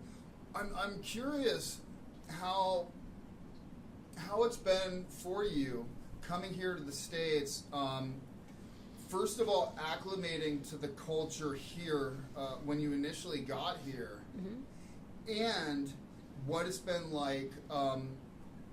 You know, the contrast between Poland and here, and then where America was, and particularly California, when you got here, and where we tend to be now, how you may see it, because I think you have a very unique perspective of it. Okay, so maybe let's work our way backwards a little bit. I feel like, okay, I can't speak for the whole California because I don't really travel as much as I wish I could, but I feel LA itself haven't really changed all that much, like when it comes to like mindset, because, and I don't think LA ever will, because we always will have, it will always be a city of, you know, like patchwork basically. Yeah.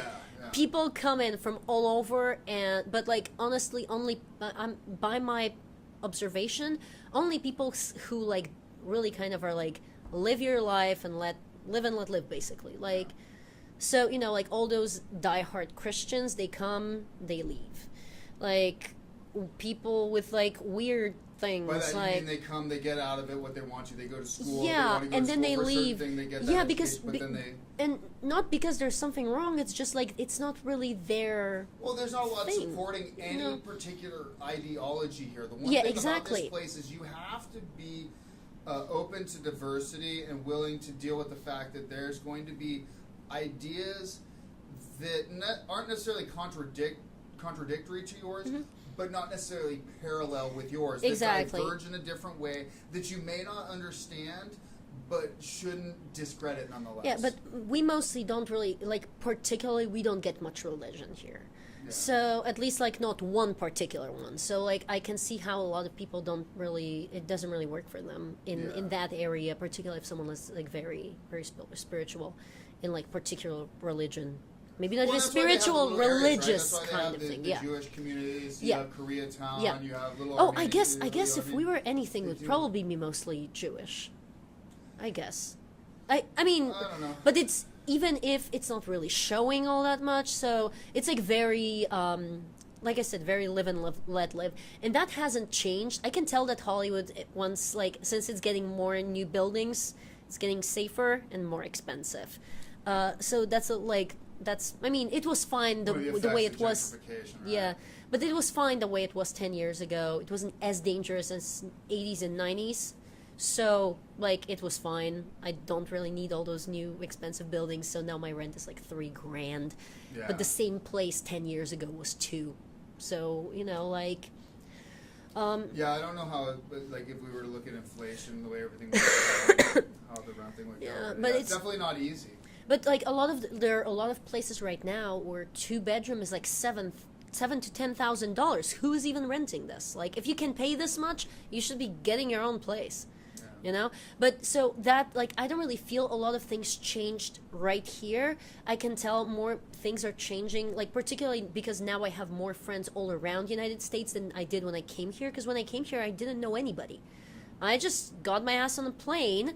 I put my seatbelt on, and I was like, if I land and I can't understand a word of what anybody's saying, which was my experience with England before that, I'm just gonna, like, turn around, catch the first flight home, and go back. because when I first went to England, they had, like, all the first people I met in England all had extremely heavy accents. And I was with my mom and my dad lived in England previously. So he was used to the fact that they talked funny. No offense, but like, actually later on, yeah. Peculiar is a better word. Seen, yeah. Like, I know what you're talking about. There's some thick accents that I've heard, like, particularly some thick Scottish accents. Yes, where I'm like, okay, dude, I'm sorry. I need you to slow down just a little bit. And I was very unlucky to have every single person my first day have very, very heavy accents. Later on, next few days, I met people who had much clearer accents, but at least I had my dad to, like, help me out. Give you time to acclimate. Yeah, and, like, like, he helped me with, like, setting up the housing, which he was the only person doing that because my mom doesn't speak English. My mom speaks French. So if I was in, like, when I lived in France for 6 months, my mom was doing that. But like, I was always thinking they speak really good English because How many languages do you speak? 2, but that's my, like, 2 on a native level because I was always speaking English. Ever since I could remember, I always thought my English is great because I always spoke. There was no day in my life that I could recall when I didn't speak 2 languages. I always did. So when I got to England, it was like such a clash with the reality that I can't understand the damn thing. And then my dad didn't want me to move to California, so I was doing everything just me and my mom. Meaning my mom financed the whole idea, and I got my ass on a plane and landed here. So thank God that did not happen here. Like, as soon as I landed, everybody speaks beautiful American accents or like any other accents that I can. It's funny because that's another question I was going to ask you because and that I ask a lot of because I grew up in Paris growing up, so I people from all over the world. What dialect of English they find to be the one without an accent? American. Right. Well, no. So what type? Because there's California, like you go to Californian, Texas, and down Texas they have the drawl. Yeah. Oh no, I totally. Boston they have a thick. Yeah. New York. No, I feel California is like the least the thing about the California invasive. and why I think so. I'm a California native, so I don't think I have an accent. But the one reason why I think a lot of foreigners default to that is because a lot of the movies, yes, we do, which are made here, and not even just because they're made here, but there's a very dry way that I talk, right? You know? But it's easy, like it's easy to separate the words, and it's easy to like understand each word separately, you know. So like that phonetical accuracy, like very much by the Webster Dictionary, you know, breakdown. So of how I was very happy about that. That like I got here and I got on a cab, and so I could understand people at the airport. I could understand my driver. And then I got to my hotel, which was on Yucca, right across the street from that little 7-Eleven. And there's a blue hotel over there. I highly recommend it because it's beautiful, and it's called the Hotel Hollywood, and it's really nice, and it's not very expensive. So I lived there for the first 2 weeks, in which time I totally thought I'm going to have to stay there for the rest of my life because I couldn't find any place to live. Yeah. And, but I was really scared. It was like dark, and it was a Saturday night. And so the first thing I did was I blocked the door with a shelf. So I was like, at least, and I was like, I'm gonna go shower. That way, if anybody's trying to break in, at least I'll hear it before I die. Nobody's, gonna surprise me in the shower. So. Because you don't want to die in the shower in Hollywood. No, it's like every. Much rather die in the hotel bedroom. Well, much better. No, because it's like, well, at least it's not a cliche like every single horror movie, you know. So that where like someone's taking a shower and you can see the shadow behind the curtain, and they turn around and scream and they go like ah, and then they're dead. So, and then after that, I was like, okay, either I get shot today or I'll make it. So I get dressed and I step outside, and the first people I meet right outside the door, there's two kids on the skateboards, and I'm like, hey, do you know which way to Hollywood Boulevard? And they look at each other and start laughing. Yeah, right. Like, I was completely confused. That was, yeah, it's right there. I didn't have a smartphone at the time. Smartphones already were a thing, but we were in like iPhone 2 at the time. So. I didn't join until 2012. 2013. End of 2013. I had that iPhone. Wait, I beat you in a technological. I had that iPhone for 7 years. I really did, until it stopped working. It was my secondary phone, but I still had it. I'm still using an iPhone 5 because it's the only one that I could have the Defender case that my drums won't break and SE. fit in my pocket. SE, which is size of a 5, and it's it's small. I do have a separate Wi-Fi, like USB thing with 128 gigabytes. I have, if I need anything bigger than that, I just carry my iPad with me. There you go. And that way, I don't have to carry a computer in my pocket. Yeah, but I'm like just gonna get shipped up. So that was before. Hopefully not, never. But so that was. I didn't know which way to go, so they pointed me to Hollywood Boulevard, and I walked back and forth. I walked to Hollywood and Highland, which I didn't know what it was, but then I found a little thing with like, the Oscar movies listed out. So I was like, oh, okay, that's where they have the Oscars. And then I turned around, I walked. Oh, I bought some like 7-Eleven sushi, and I walked back, and I didn't die of anything, including like food poisoning. Yeah. And that was my first experience in LA. And, and then I eventually did end up finding an apartment and not living in a hotel indefinitely. And I ended up making friends, and everything was fine. I ended up never setting anything on fire. You keep going back to the setting thing on fire. Because like, I'm really. Do I have to worry about like. No, like I'm really afraid of fire. Which is I'm really. Just like random trash cans on fire. No, I'm really scared of fire. So like I'm never living in like Malibu Hills area because like I don't want to wake up one night and realize like we're running into a burning house with a couple of buddies. In fact, the house I told you about with the cop. The house next door caught fire. And, the kids came over and the parents were gone. We had to kick in the back door and run in and run as much of their stuff in the backyard as possible. Yeah. Or one of our friends used a hose to create a fire barrier. So I'm scared of fire. So like I feel like this is the worst way to go. Out of all the ways, this is the worst way to go. Yeah. The funny thing is, I'm not scared of fire. Still, totally one of the worst ways to fucking go. Yeah. For sure. No, it's like, don't get me wrong. I still use a stove, or like I can light a candle. No, because I had a friend who was so afraid of knives that she was also afraid of a spread knife. Okay, that's just weird. But I know people who are so deathly afraid of dogs that they're afraid of a chihuahua. No, but there's certain phobias. I'm allergic to bees, So, and like all the other flying weird things, so like hornets, wasps, all that crap. I'm scared of all of them. Like, and it's a certain, like a full-on phobia. Like if You gotta be careful. I got a wasp nest right in there. Oh. They're hanging out. So they don't bother me. They fly out. They don't come in here. They don't like to come in here. So Yeah. they won't come in. but you know, I'm like totally you know that like, but that happens. That happens. I know. No, but like when we had one of those, there's a kind of bee that live. I'm totally blanking out on the name. Carpenter bees. We had those on my balcony back in Poland. They don't build a hive. They go into a wall and just kind of They like burrow it out like kind of like a in termite. the Termite a does, little right? bit, but like it's in the isolation, so it doesn't really matter. So, and they do it to keep warm over winter. And since they don't produce honey, so they're not aggressive about their hive at all. So you can even stick a finger in, and all they'll think is like, okay, I just have to wait for a second to get out. Like they're not gonna do anything to you. So even though they horrify me, I let them live there because we need bees.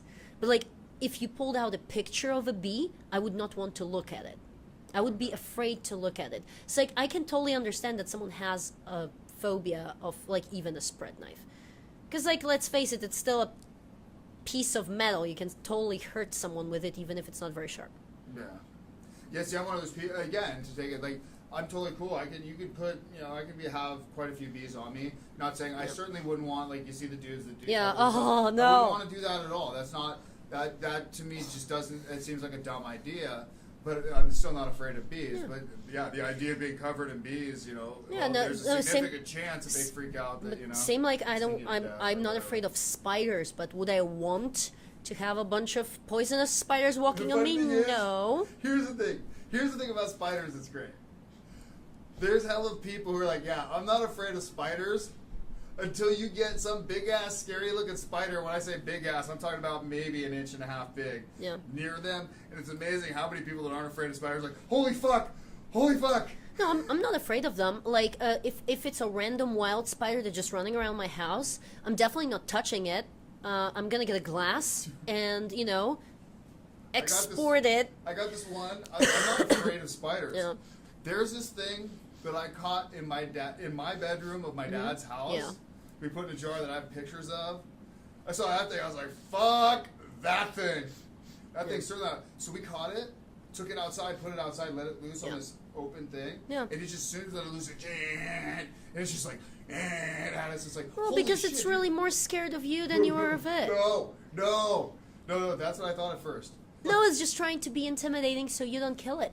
But I'll have to show you the picture. It's like fucking back in awesome. Poland, we don't really have any poisonous spiders at all. Now we do get them because they like get carried in bananas and things like that. When I was a kid, you could basically bring like there are high chances that at some point in my life I touched something very venomous, venomous.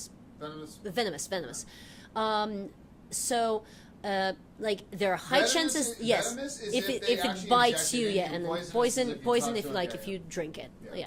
So like there are high chances that at some point in my life I had something extremely venomous in my hand. Only I was very gentle with it, and I was trying to just like move it, and it just didn't bite me. But like right now, I kind of like if I see something that's looking suspiciously venomous and it's in Poland, I'll kill it just in case. But I generally try not to kill spiders. I'm not afraid of spiders. Only like I stopped touching them with my hands as a precaution because it's not a very good habit to have around here.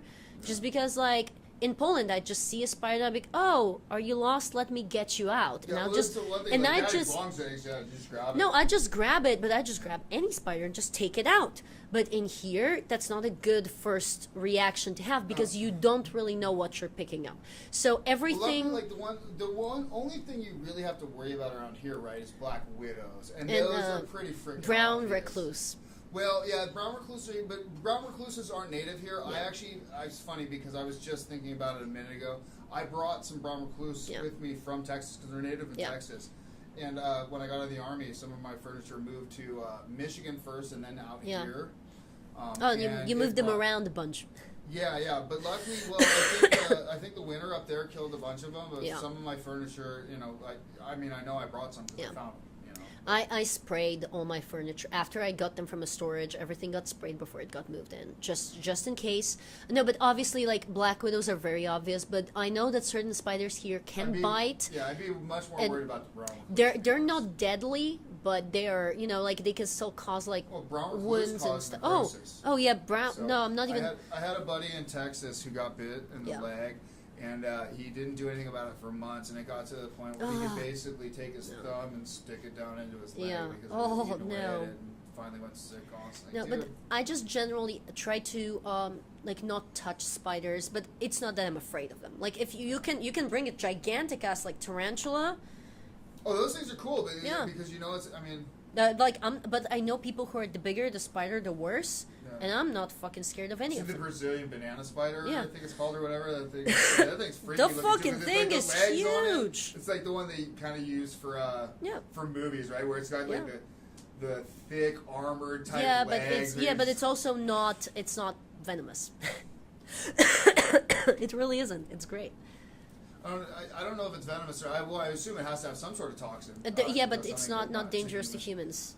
Yeah. And also, like, apparently they, I don't remember, there was one that, like, despite having those gigantic fang things, they're actually not strong enough to break skin. Yeah, well, I think that's, I may be mistaken, but I think the banana spider is that way. I think that's why. So, but, like, just FYI, those in movies don't have their venom things. Yeah.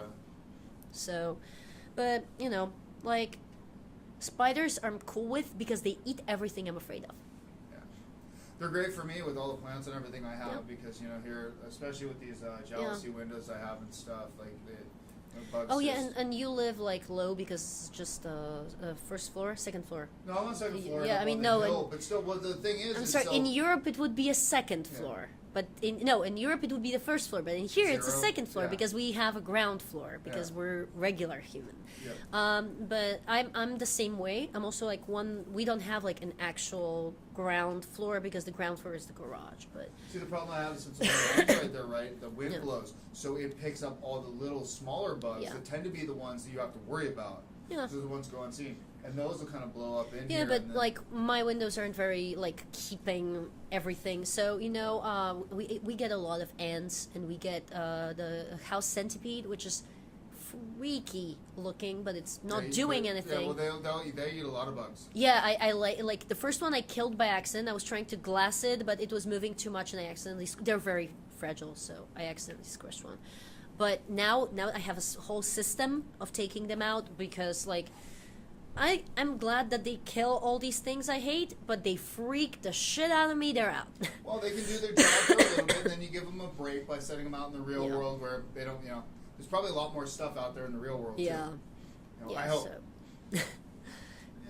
So, you know, what are you doing these days? What am I doing these days? I'm actually not working with a band as much anymore, or actually, like, we're kind of not doing anything at all right now, band-wise. It's not that we're not going to. It's just we're taking a little bit of a break band-wise for several reasons. One of the reasons being I kind of had a different idea for my music, and I didn't want to change the genre of a band, but I still wanted to do both things. So this goes into whole branding? Yeah, so that is going to be different music, and I wrote a few songs for it right now. I'm going to have a show. The date is not confirmed yet, so I don't want to say when and where, but it's going to be in June. Hopefully by the time you can show it on the screen, when and where, so everybody come. But it's a little bit different idea. It's still going to be rock and like alternative, but with a little bit like maybe just slight elements of electronic music, but mostly you know rock, guitars, real instruments. But I'm still working out the details about like how exactly it's gonna sound. So I have a lot of material actually written. I'm gonna be recording that over summer. So I take it people will have that. So that's your personal stuff that they'll have to look forward to. Yes, and it's on Instagram at Kapri Sings, so it's really easy to find, and all the links are there. So just and actually, whichever place you go online, just it's Kapri Sings, and that's me. So it's on Twitter, Facebook. all that do you crap. do you have any stuff up there? How can people go and check out stuff? I have some covers right now. Like I said, I'm trying not to give any spoilers or release anything right now because I want to do it right. So I want to go into the studio and actually work out a finished version of the things before we release anything. But of course, you're going to be able to hear some stuff on at the show. So like I'm planning on streaming that live too, at least a part of it. So some things there will be some small teasers, but I'm also not going to play all the new material. I'm going to play some old songs, I'm going to play a couple covers, and I'm going to play 2 new songs. So that's one thing I'm doing. The other thing I'm doing is I'm writing a script. I actually finished the script. I'm still working things out in it, but this is my first script, so it probably sucks like everybody's first anything. But no, come on, let's face it. The first thing that like the first song that anyone has ever written will always suck. The first released song might not, but the first thing they've ever done will always suck. But that's why you don't release things until they're done, right?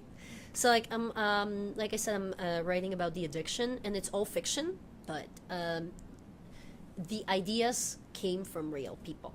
So none of these things that are in the script actually ever happened to me. I've never witnessed or observed any of them, but they do come from. But you don't know of the idea, the concepts. Yeah, I mean, they do come from my friends, from talking to people who have mentioned that they had an addiction. Oh, that's why you said about my buddy Shane and his story about getting hit with the 40. Yeah, so like from telling me stories about like, and apparently I have a lot of older friends who are like musicians who have had a lot of things happen, and we were talking about a lot of that, and I realized that there really has to be some sort of mental component, whether like genetic or gained through life, that makes some people more susceptible to being addicted than others. Because we were talking about certain things like alcohol or prescription medication, and they were telling me those things, and I was like, okay, I do feel those things, only our opinion of those things is completely different. Like, for example, I'm terrified of flying, so I have a prescription Xanax for my flying. And I know the fear, when I take it, I know the fear is still there, only I can, You don't really feel it. I can cap it. I can suppress it, so that way I am actually able to go on the plane and not scream the entire time, which is like I fly 11, 12, 15 hours between Europe and here, so it's really important that, I don't scream for 15 hours, or so I feel like they would not take off. So, but then, like, for some of your other friends, I heard it's also good for bringing you down on coke. I don't know that part. I'm sure really you told wouldn't, me. but some of the friends you mentioned in the beginning of the podcast,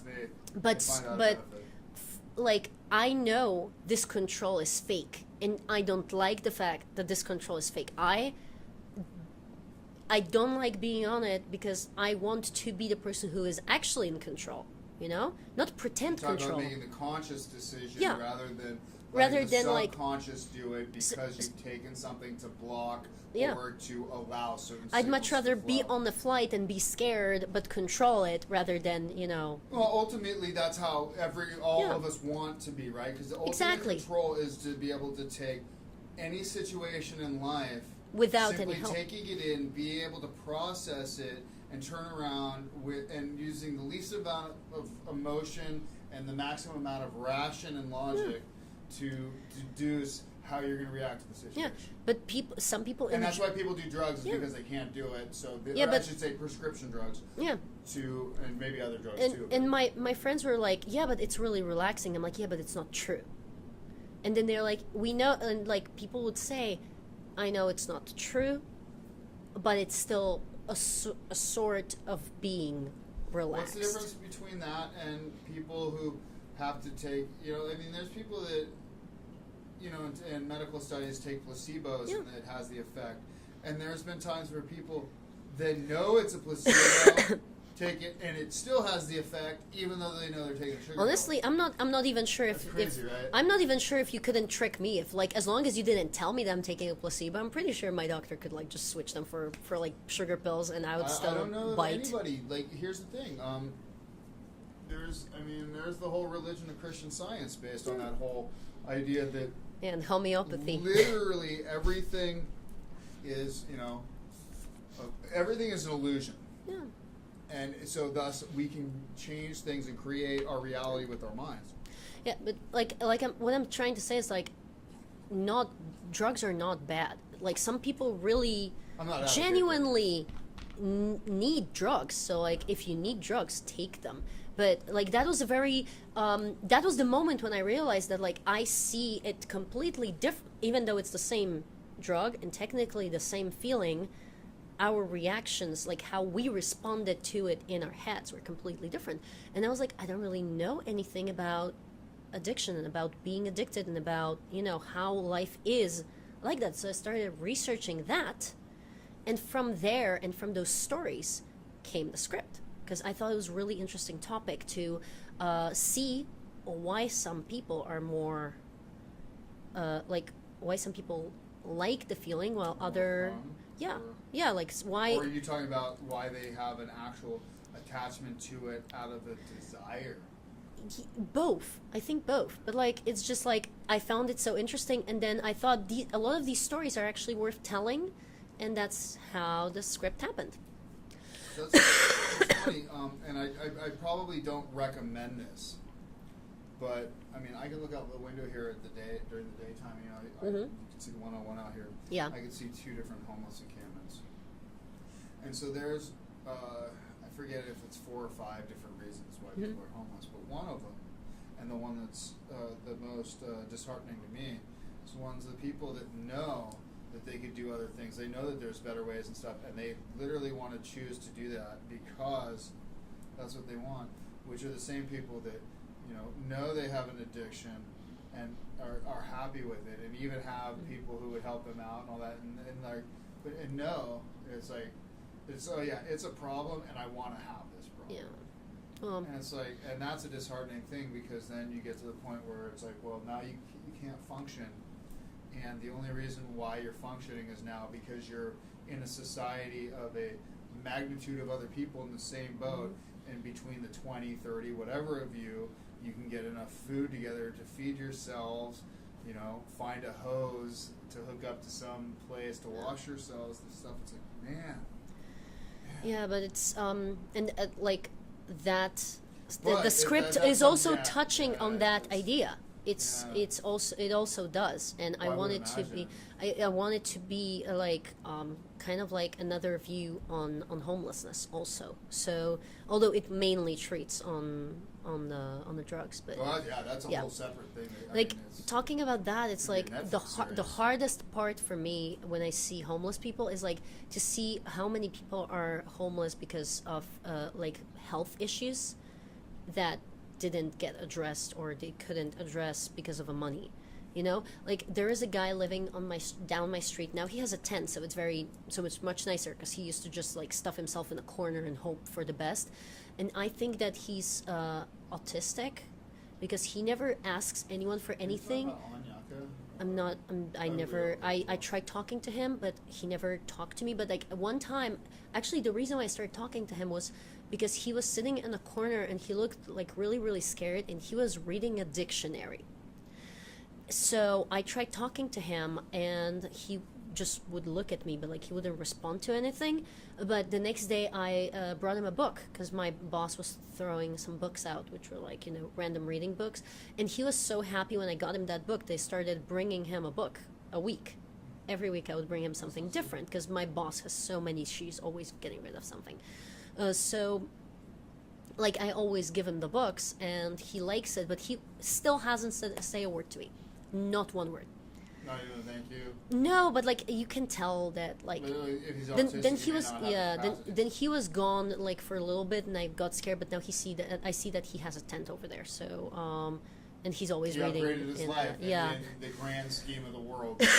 Yeah. So like thinking about it, what could this person achieve if they had the chance to, have a certain treatment, So like that's the most scary one for me, because a lot of people, in particular, like, it's really important to say that, because a lot of people now, there's a lot of talk about depression and anxiety and other mental illnesses, and a lot of people don't get help because they think, because like A, drugs are really expensive, and B, it's also a stigma to like, oh, you're crazy. It's like, you're not crazy. If you need help, go get help, particularly if you can get help, go get it. I think there's a fundamental flaw in what happened in the U.S. quite a few years back. We had this policy called No Child Left Behind, and there's a whole bunch to it, but one of the general premises was, if they say you find a child that's really good in science, but they're bad at math and they're horrible in English, what you do then is you force feed them as much English as possible,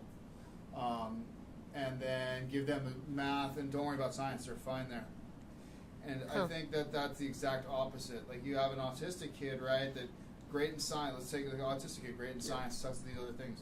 Well, maybe if you would just take that kid and said, okay, you're great at science, let's shove as much science down your throat as we can, and through that, you're probably going to learn some math and some English in order to facilitate your science.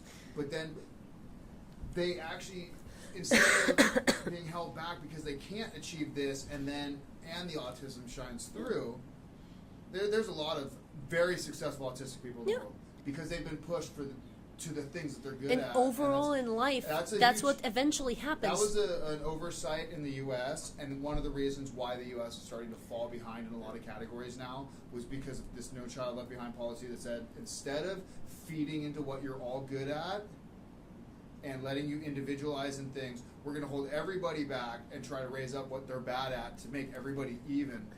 The stupidest fucking idea ever. Don't get angry, but I feel like you guys have a lot of policies that the idea behind them was very genuine and very good and very kind. It just didn't work. And then nobody stepped up and said, like, listen guys, I know it meant to do something else, but it's not, so how about we don't? Shut that shit down, yeah.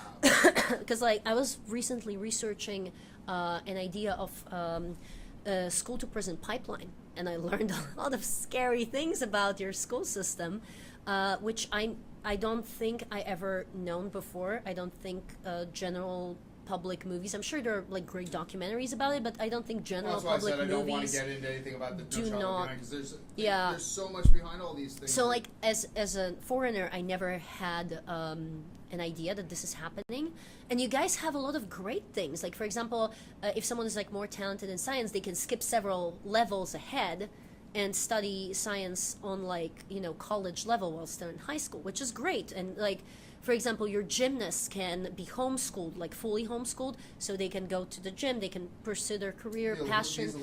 Yeah, which in Poland is completely impossible. You have to go to school for 8 hours, and then if you want, you can go to the gym for another 8, and then you can basically sleep never. But, so there are things that you guys have that are great. But then when I was researching that topic, I got very surprised because there were so many things that I did not know. And they are horrifying, and they have not been working for years, and people keep pushing for them. They know that, and it's costing, in a lot of cases, it's costing money. Yeah.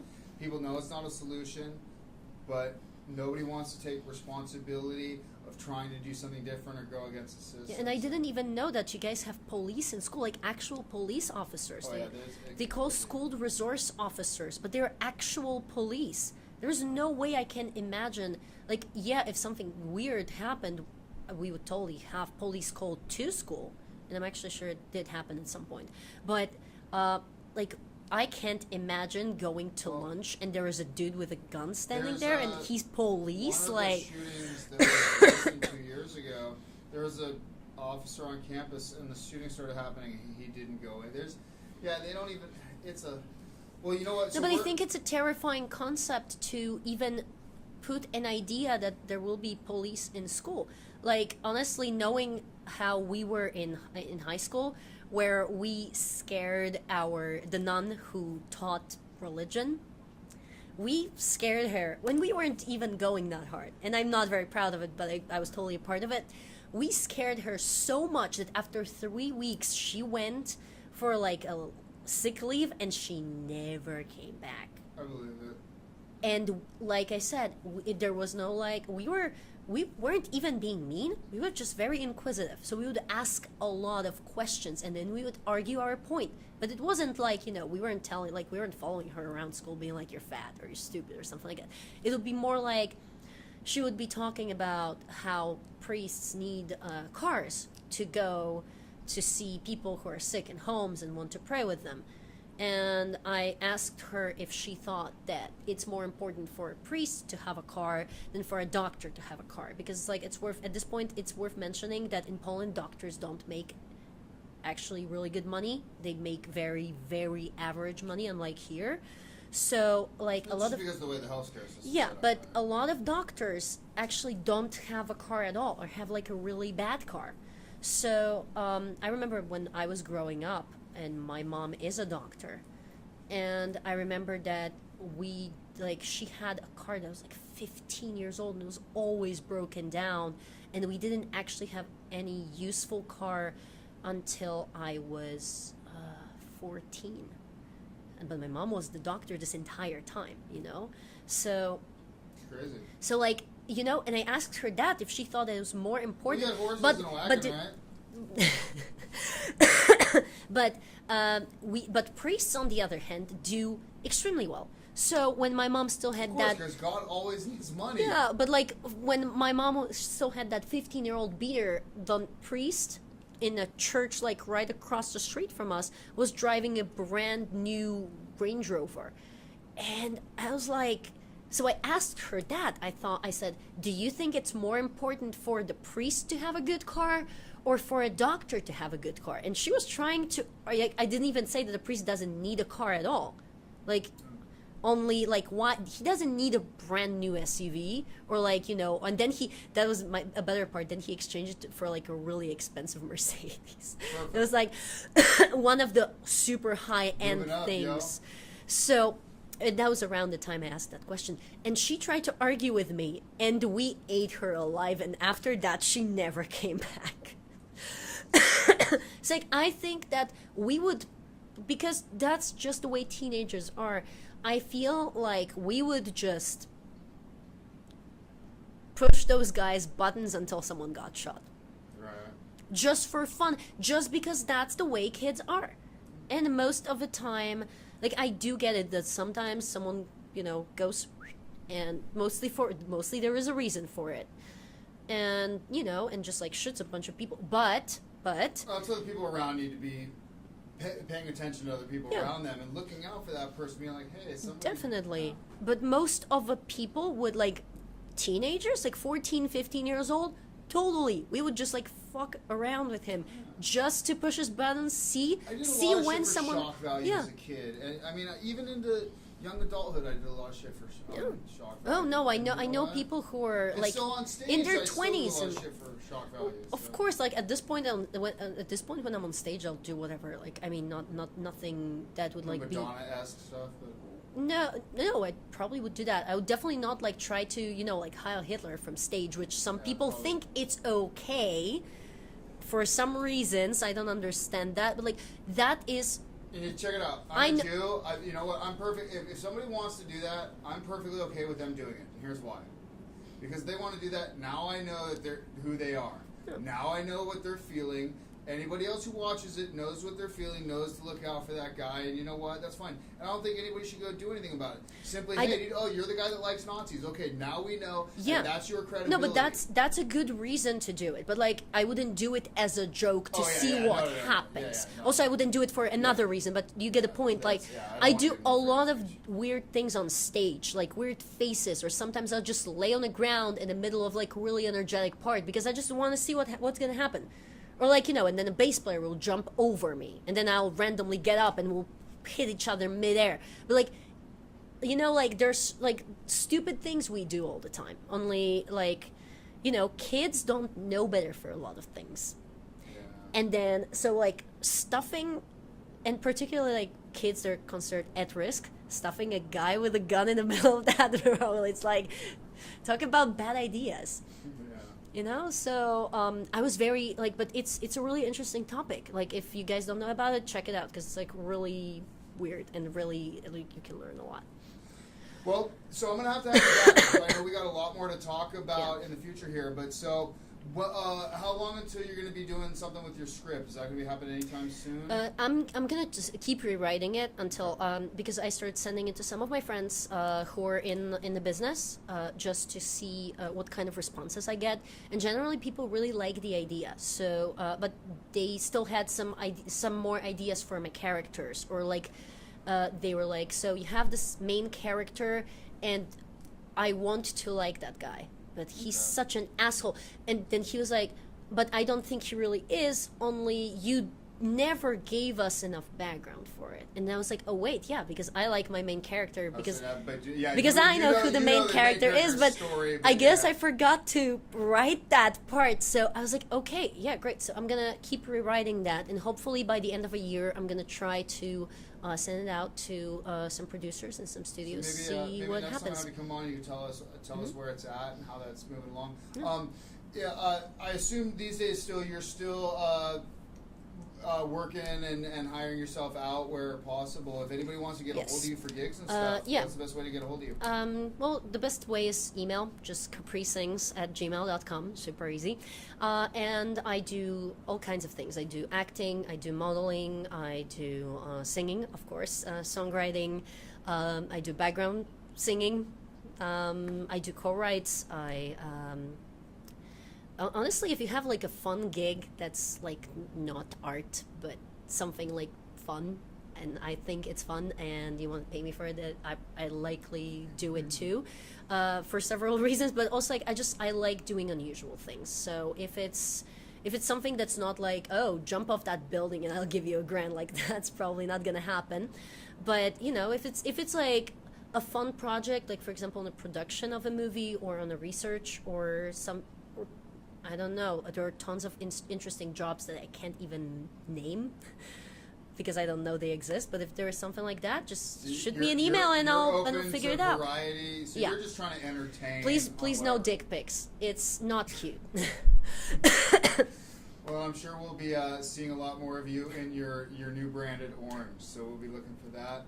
And I hope we can get you back sometime soon. Talk some more. There's next time we're drinking. Yeah. Next time we're drinking. And, you know, we did a little over 2.5 hours. Here, oh my God! Yeah, and right at the start, we were talking like some people do 30 minutes, and then there are these assholes who do like 2.5 hours, and like. And we're already talking about having to have you.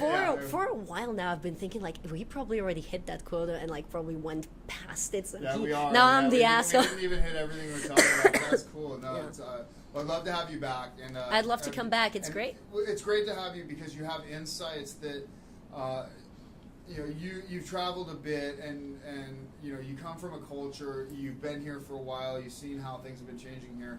So I really want to talk more with you in the future about a myriad of things. So that would be awesome. I'd love to have you back. Well, thanks so much for coming, and thank you for having me. Yeah, we'll definitely have some drinks together next time, and I think I probably had a good amount for both of us.